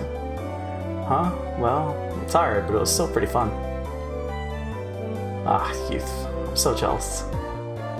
Takano-san smiled with an adult elegance that no one in my circle of friends possessed. The wind caught her hair. She gives off an intelligent beauty. Whoa, that's Oishi-san? Oh, why, hello everyone. It seemed like our merry crowd was standing out. This time, an overweight older man addressed us. And again, it was someone I thought I knew. If I recall correctly, he's a policeman, isn't he? Oh, Oishi-san. Good evening. Doing a preliminary security inspection for tomorrow. Nah, ha ha ha. Something like that. Oh, if it isn't Tomitake-san. It's certainly been a while. I'm honored you remembered my name. You really do love Hinamizawa, don't you? The apartments around here are far cheaper than the ones in Tokyo. You should just move here and get it over with. I know a realtor I can introduce you to. I appreciate the thought. I'd very much like to follow up on that. Ahaha. Alright, everyone have a good year. And Happy New Year to the Sonozaki twins, too. Happy New Year, Detective Oishi. We appreciate your work. I'd like to end this year's festival with the least amount of inconvenience possible. It's pretty strict on me. Ahaha. Detective Oishi left us with a low laugh and head off to talk to some police officers standing a ways away. I gave Mion a glance and saw her make an annoyed face, as if she were glaring bullets at someone she hated. Who does she hate? Yeah, it'd be nice if the police didn't have anything to do during Watanagashi this year. I guess the police, right? Because of the protest, the riot. Ha ha ha, you like this place too, don't you? Oh, you mean to say you dislike it, Jiro-san? I quite enjoy such fantastic stories, you know? Especially with the times being so dry and uninteresting. What? The curse of Oyoshiro-sama, you mean? Curse? Tomitaka-san used a troubling word. Then suddenly, someone tugged on my arm. Kei-chan, I'm pretty hungry. Want to go to the tent with the drinks and have some candy and sweets? I'm up for that. Gotten a little hungry as well. Okay, let's go. A moment later, Shion said something to Takano and Tomitake that stung my ears and gave me a start.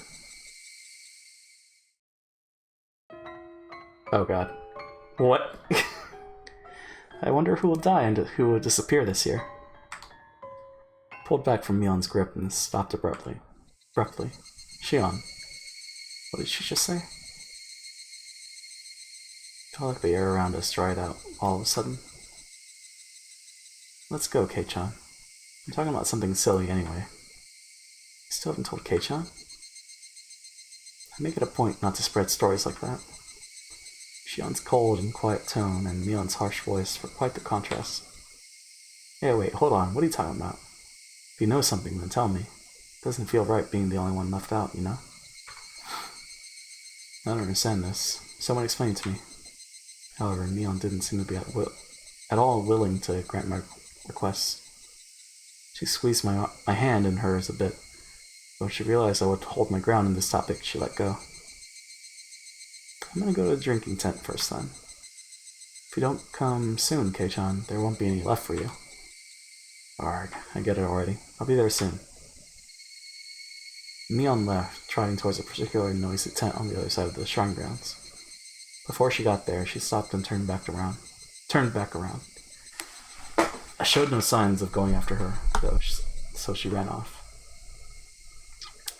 I could tell if you haven't heard, I suppose, but it might be smarter not to ask, not go with her to eat dessert.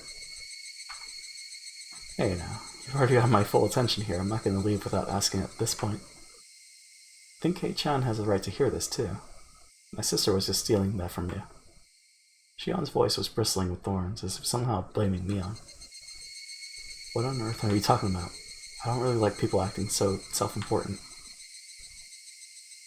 Takano-san, realizing how prepared I was, looked across the group. After confirming that there were no objections, she opened her mouth. Do you believe in curses, Maibara-kun? Curses? I think they're interesting, but I don't really. I felt their cynical stares and winced. It was like they were telling me it was a stranger not to believe in curses. You're not wrong, Kei-chan. Curses are just superstition. It's only natural that you wouldn't believe in them. Besides, you can take all the time you need to decide whether to believe in curses after you've heard us through, said Takano-san, giving a little smile. You're trying to scare me. At least that's what it feels like. Alright, I'll start. Keiichi-kun, do you know about the Hinamizawa Dam project? Oh yeah, the other day at Angel Mart, Mion, told me all about it. You mean the plan for the giant dam that would flood all of Hinamizawa, right? That's right. Residents of the town banded together to fight it, and a fierce battle with the government unfolded. I've heard that too.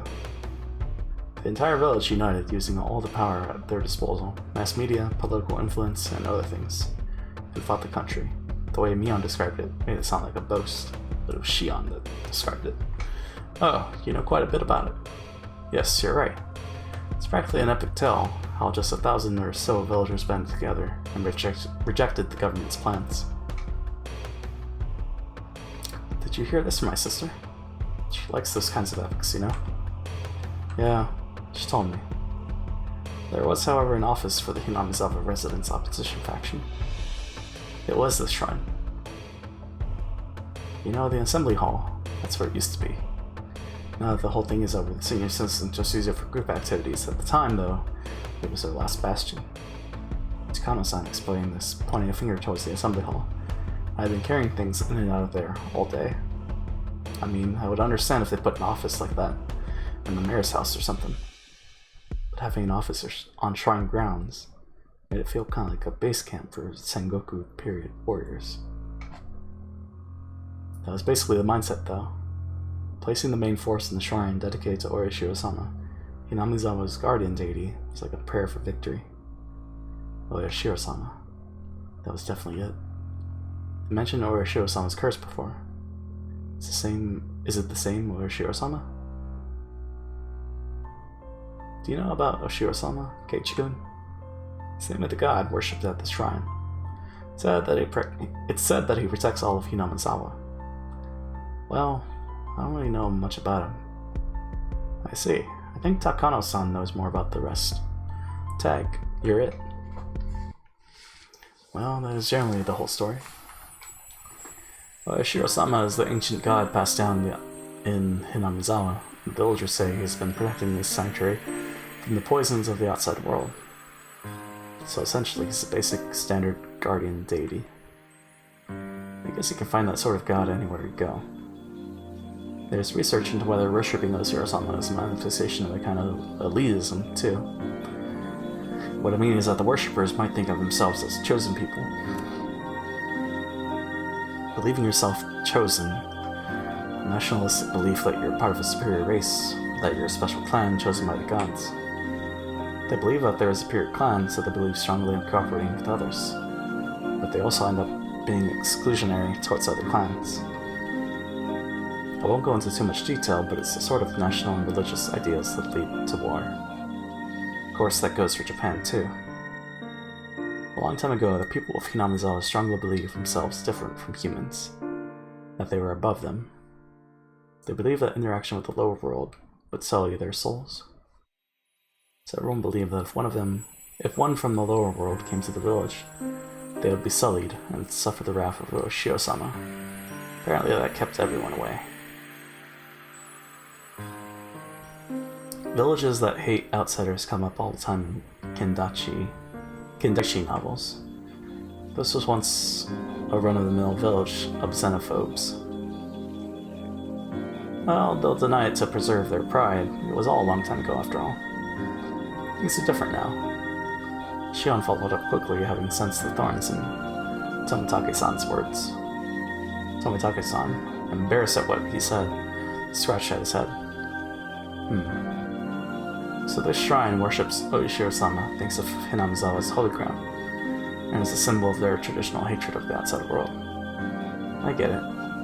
So that's why they chose the shrine of Hinamizawa's garden spirit as their base of operations, to resist the Silver Dam construction project that came from the outside. Correct. Smiled Takano, please. She must dislike stupid people. Superstition, every last bit of it. The villagers gave everything, desperate to oppose the dam construction. And right in the midst of it, the incident drove home the finishing blow. Oishiro-sama's curse. The person managing the construction side of the Hinamizawa Dam was murdered. 4 years ago, I believe. Took the newspapers by storm, do you remember it? No, not really.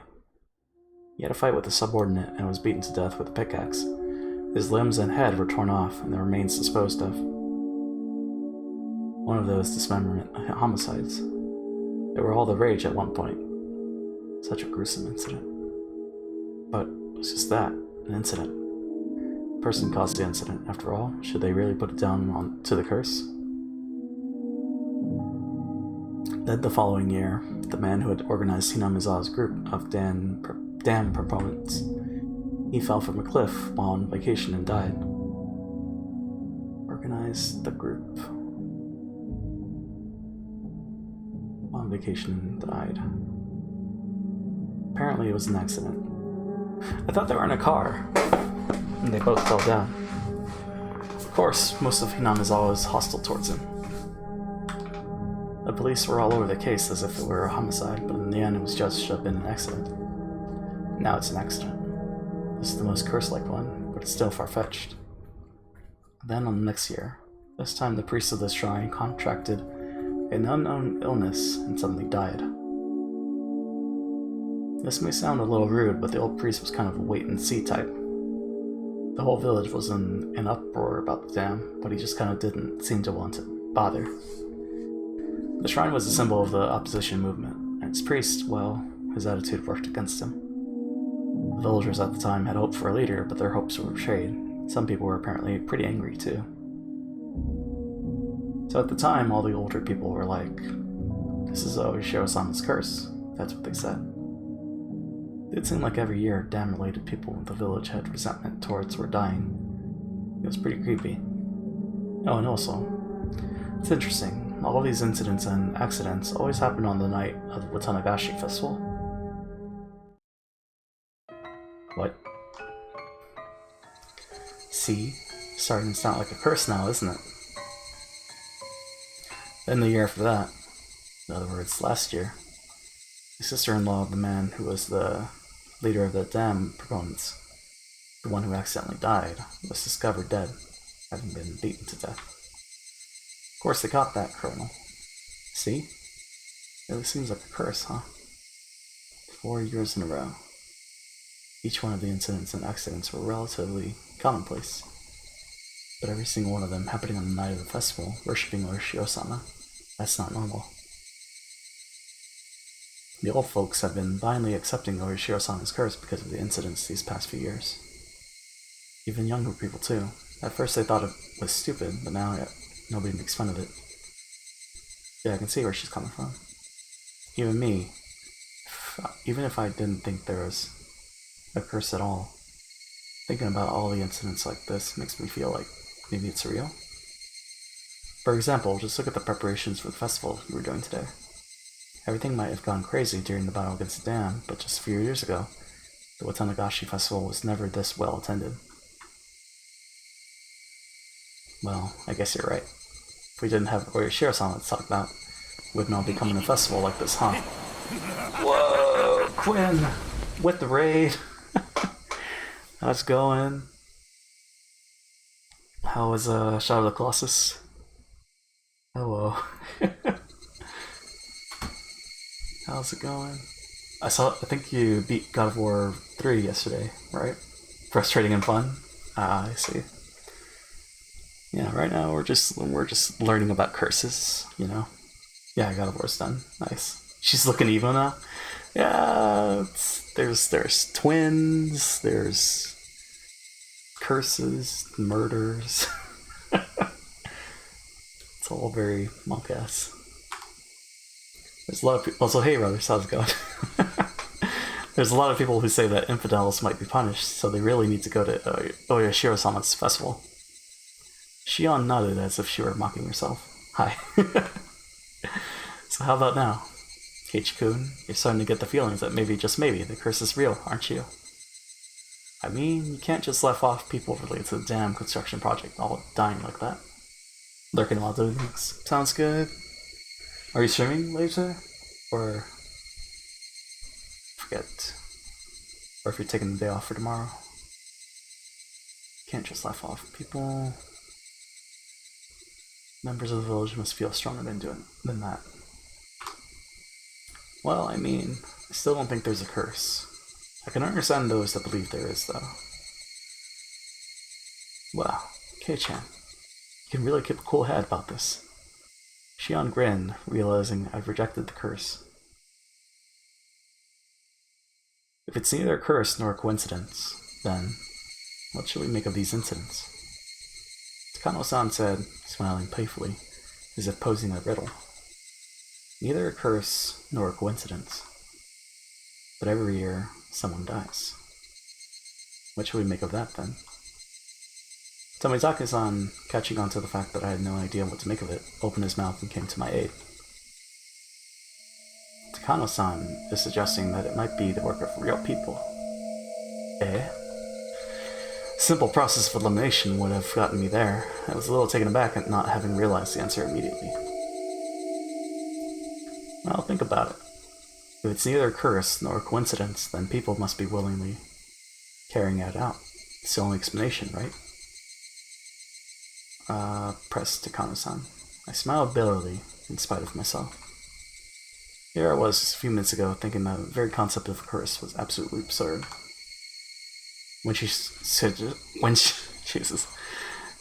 suggested it was someone's doing, I ended up thinking there wasn't any way I could be a person. But Takano-san was right.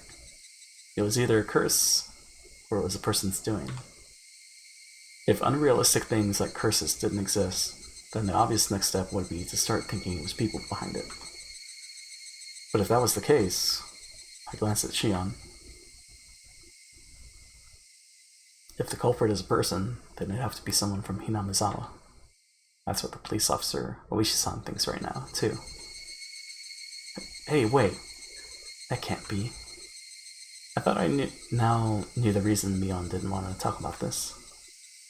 If Oyashiro-sama's curse really existed, then that's fine. It would be divine judgment for the damn project business. However, if Oyashiro-sama's curse didn't exist, which it obviously didn't, then the culprit would most likely be someone from Hinamizawa. The villagers had worked desperately to oppose the damn construction project. I knew they had used all sorts of methods to fight against it. If one of those methods was, maybe, people whisper that Oyashiro-sama's curse could be the doing of a secret group in the damn resistance movement. Shion dryly put words to my exact thoughts. Of course, I didn't expect it. She was from Hinamizawa, so I didn't think she'd come out and say it herself. If you calm down and think about it, anyone would come to the same conclusion. There wouldn't be a motive for anyone but people who benefit from opposing the damn project, right? I guess that's true. Admitting to the existence of a darker side of the damn conflict would be rude to Mion, who spoke of it so highly. So I couldn't just accept Shion's simulated logical viewpoint. One more thing, the police probably don't know this.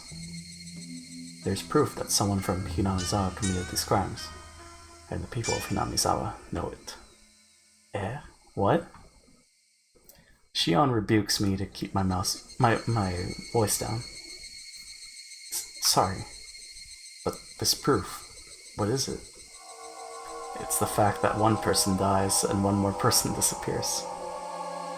One more person disappears? Did that mean that someone besides the one who died from the curse was a sacrifice? What do you mean by disappear? They just vanish and you never see them again? That's right. Suddenly and without a trace. As she spoke, Shion pretended to do a trick with her hands like she were making a magician's hat disappear. One dies a mysterious death and one disappears, never to be seen again.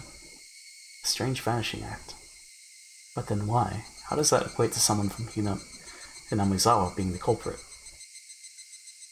Well, actually, Hinamizawa has this one really old legend. It's about how people offer sacrifices to Oshiro-sama to calm his wrath. Sacrifices? Yes. They say they used to wrap a living person up in a bamboo mat and let them slowly sink down into a bottomless swamp. Takano-san, though explaining something pretty terrible, has a look of glee on her face as she did so. As far as I can glean from the literature, it actually took 3 days and 3 nights for them to sneak. See? Even people a long time ago liked symbolism. As the body sunk, Oyashiro-sama's anger would be quelled. But this isn't the Onikakushi. Both were submerged into the deep. Hihihi. Takano-san was the only one who laughing at this. Was she telling a joke or something? Shion didn't move to deny it, but I felt a difference in temperature between her cool expression and Takano-san's. This whole conversation, well, I think you can imagine after hearing it, it's the secret history of Hinamizawa. Everyone who's been in Hinamizawa for a long time knows it, but they don't talk about it. Takano-san's not from here, but she knows quite a lot. She really likes local history, folk legends, stuff like that. She learned about it all by herself too. I'm really not all that amazing. Just curious, that's all. Like a child. I just want to see scary things for the fun of it. Tomitaka-san laughed, a little bit embarrassed. Wait a minute. What does that mean? The other person who disappears during the incidents, you're saying they're offered as a sacrifice? Yeah. Shion answers in one word before anyone else can speak. Imagine? What should I imagine, Gus? Someone dies, then someone disappears. Imagine knowing when your day begins and ends. It's all a blur now, Gus. Oh, man. Well, whether they actually get sacrificed or not is a different issue. But every time something happened in the past, one person died and one other person disappeared. For example, the first one, where the dam site manager was killed, apparently one of the people responsible for that still hasn't been arrested. Couldn't that just mean he managed to get away? Don't say why we should treat him as a sacrifice. Well, that's basically what I think too. There was also the year after that with the leader of the dam proponents. Or he said he fell from a cliff and died while on vacation, right? Apparently his wife fell as well. The police investigated fervently, but they were never able to find the wife's corpse. The river under the cliff was actually pretty high at the time, though. She could have just been buried under the sand at the bottom of some lake downstream or something. The perpetrator of a dismemberment like that wouldn't want to be caught, so they'd be desperate to run away and hide too. I heard about cases where the corpse wouldn't surface of a person drowned in a swell river like that. Actually, you know what? What's up? I'm totally flipped. When your day ends and... what? What do you mean? Flipped how? She vanished because of an unfortunate accident, but I still didn't see this connection to sacrifices. 4 a.m. for me is like 4 p.m. for normal people. Okay. So it's like opposite of a regular. I mean, that's how it is for me. What time did I wake up? I woke up like at 5 p.m., 6 p.m. Thereabout. Dinner for breakfast. Breakfast for dinner. We took each of the past incidents in turn. None of the experiences evoked that terrifying of an image. The year after that, with the priest suddenly falling ill and dying, is much clearer. His wife left a suicide note. He found it in their house the night the priest died. It said something along the lines of her quelling Oishiro-sama's wrath through her death. The curse seems to turn up in this one, though. Well, we may never know the truth of the matter. The swamp the wife drowned herself in was the giant bottomless one Takano mentioned before. The police investigated it, but all they could find were several of her possessions. They never found the corpse. The police suspect it was a fake suicide, and they are still investigating it now. Someone dies every year, and in the same way, someone goes missing every year.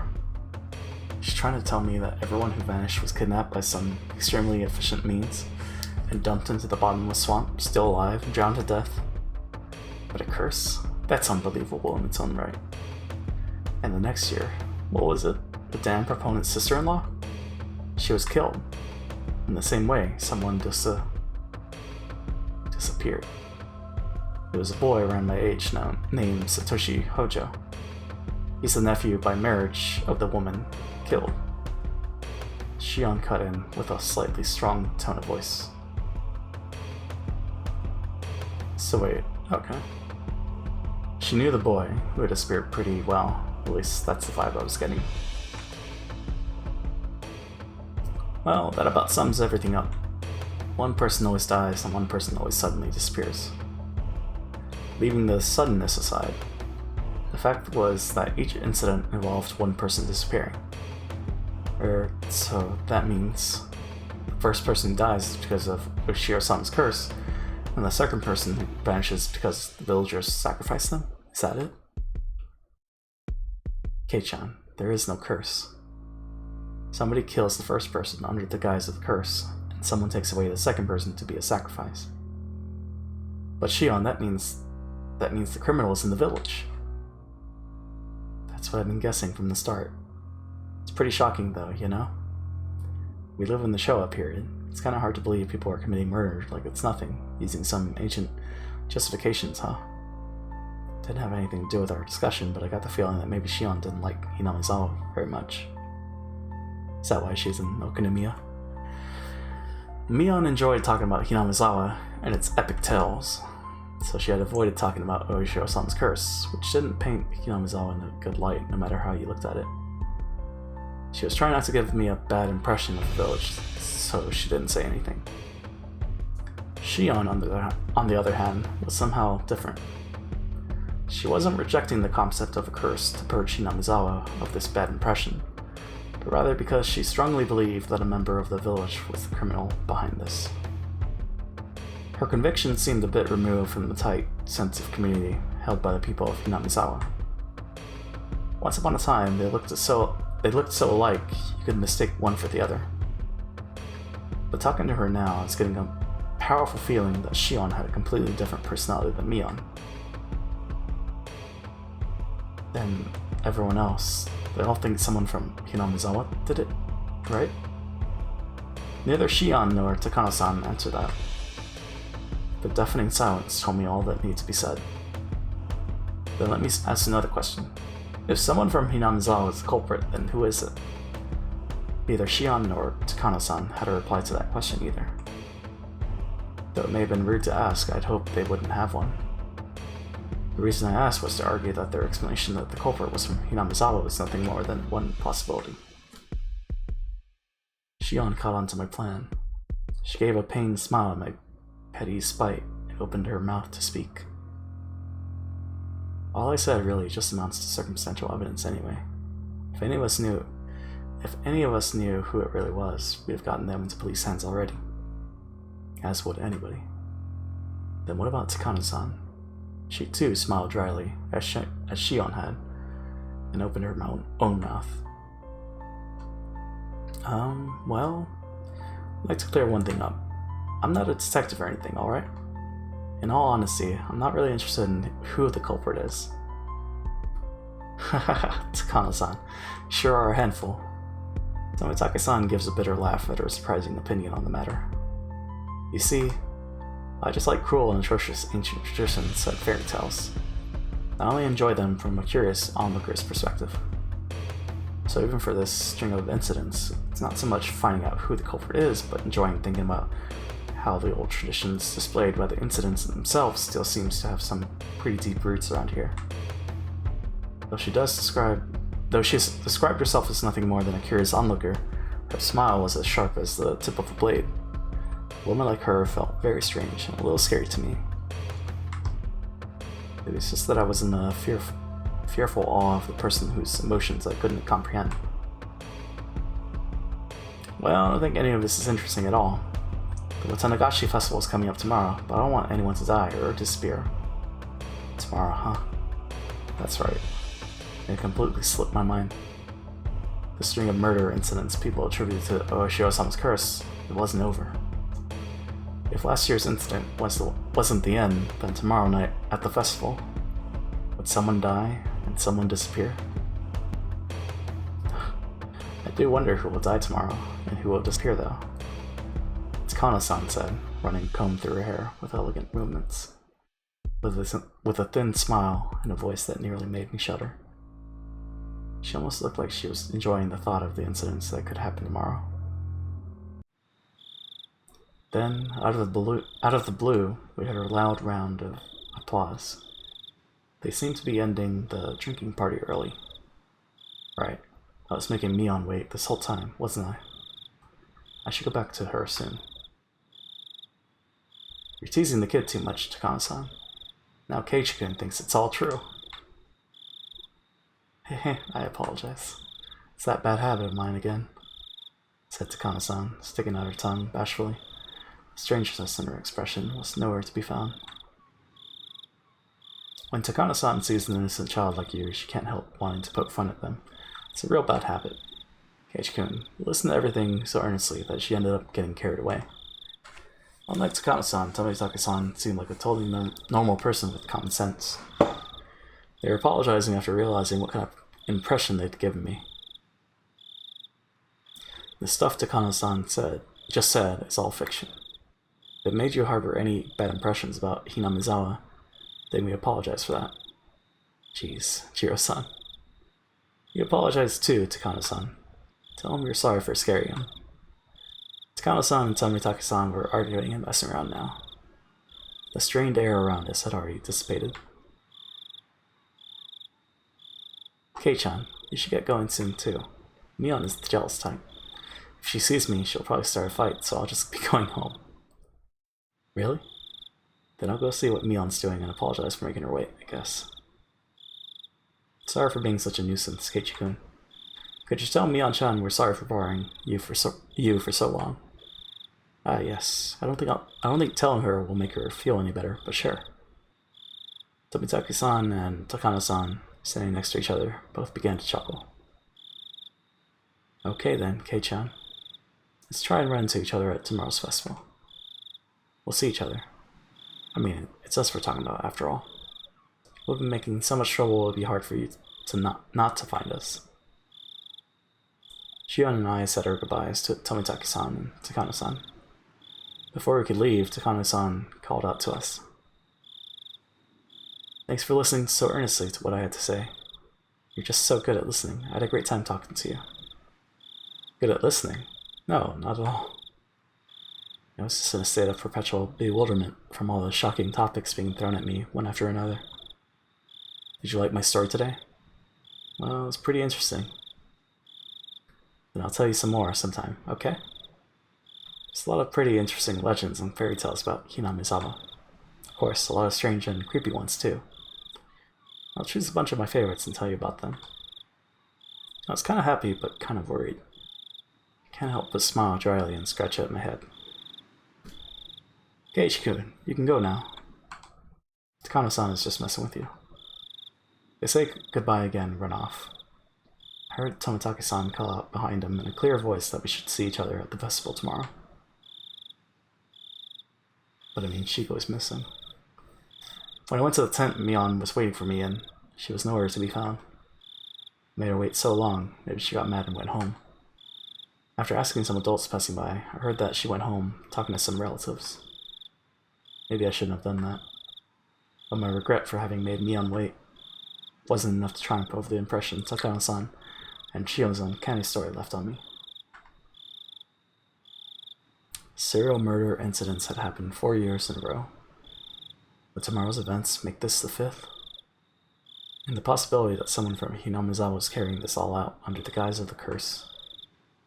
The queer tradition of ritual sacrifice, entirely unbecoming of the Showa period we lived in.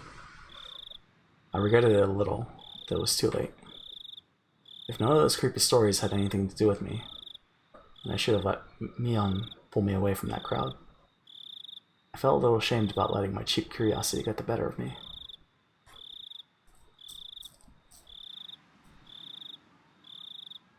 Did that change color? No, right? I'm talking about the pole. I was just noticing the red. You have received new tips from the scrapbook 123. Festival's around the corner. A little elbow grease. Let's go and save.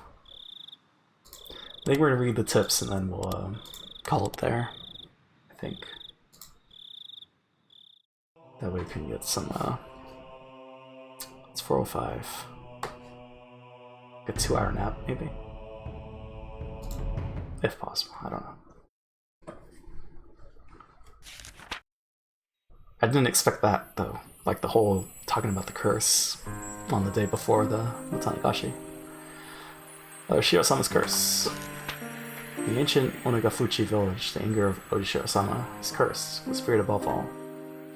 However, it is seldom stated anywhere what eventually happens, and what sort of divine judgment, curse, befalls them when Shiro-sama is angry. From various reports, all hell will break loose. Demons will come flooding out. The miasma from hell will flood outward and kill every villager, letting not a single one escape. The ones evoking images of the village being annihilated stand out the most. These terrifying ideas of divine punishment are in alignment with many other religious beliefs regarding the apocalypse, hell, and it's easy to imagine that they are just ways of convincing people to obey the teachings in order to prevent such an end. The conditions for inciting Shiro-sama's wrath are likely the same as the taboos in Onagafuchi village. I believe that when an act was performed that violates one of these taboos, Shiro-sama was turned angry. In order to quell his anger, they would perform the aforementioned sacrificial ritual. Ah, that was short. Concern. What concerns you, Gus? The human sacrifice ritual. Oh, click. The sacrificial ritual was a simple drowning involving plunging sacrifices into Onagafuchi swamp, which was considered hallowed. Of the rituals of an Onagafuchi village, this one was unique in that the sacrifice would sink slowly over the long course of 3 days and 3 nights.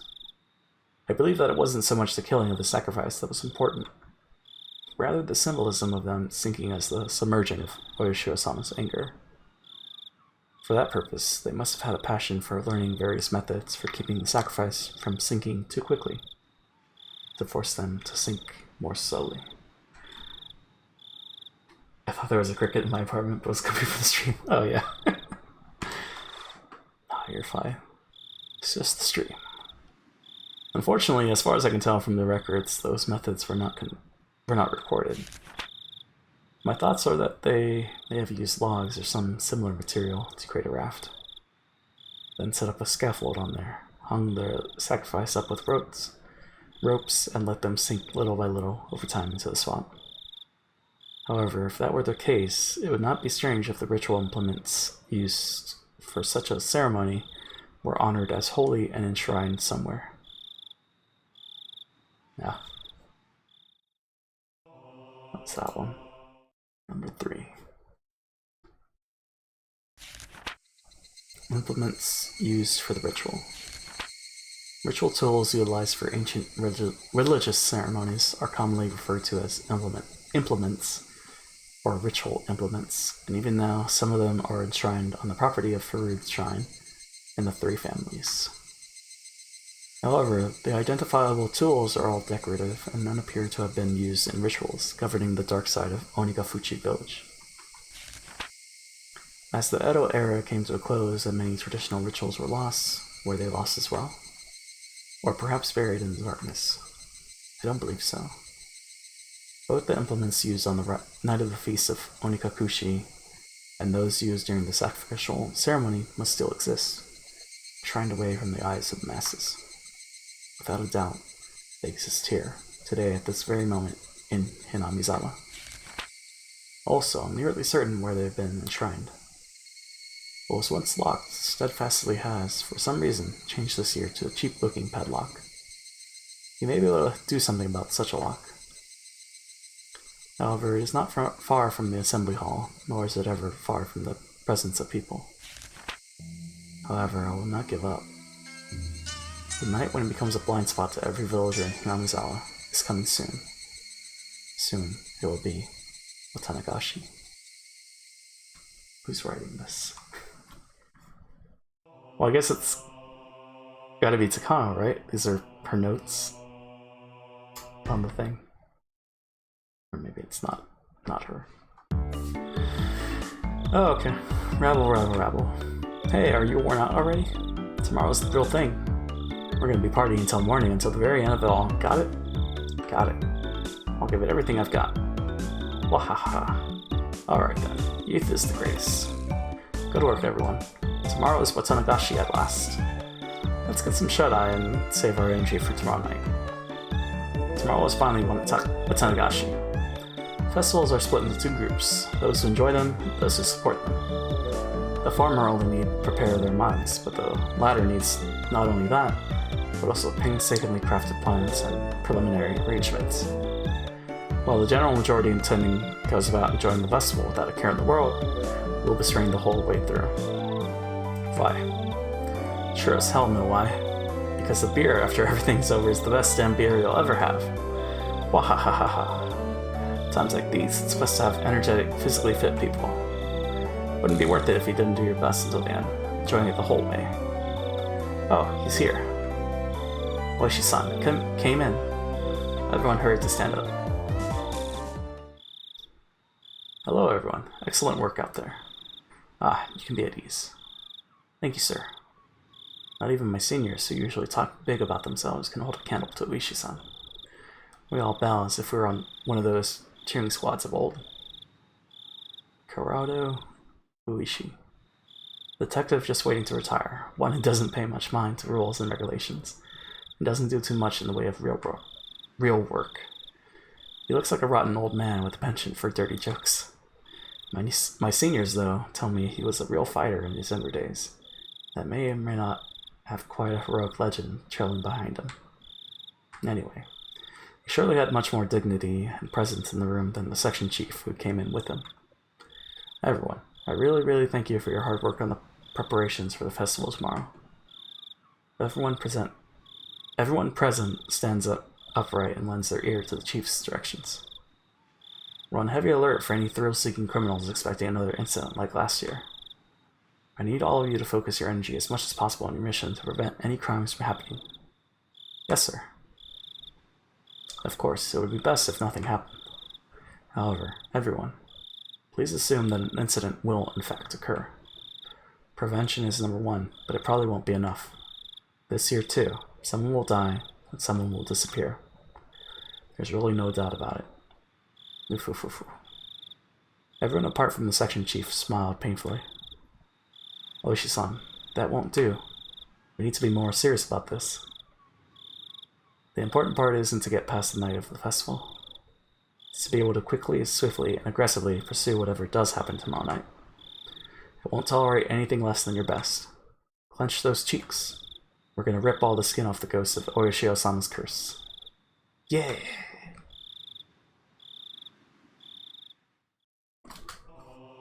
So what was that? Festival's around the corner. Okay.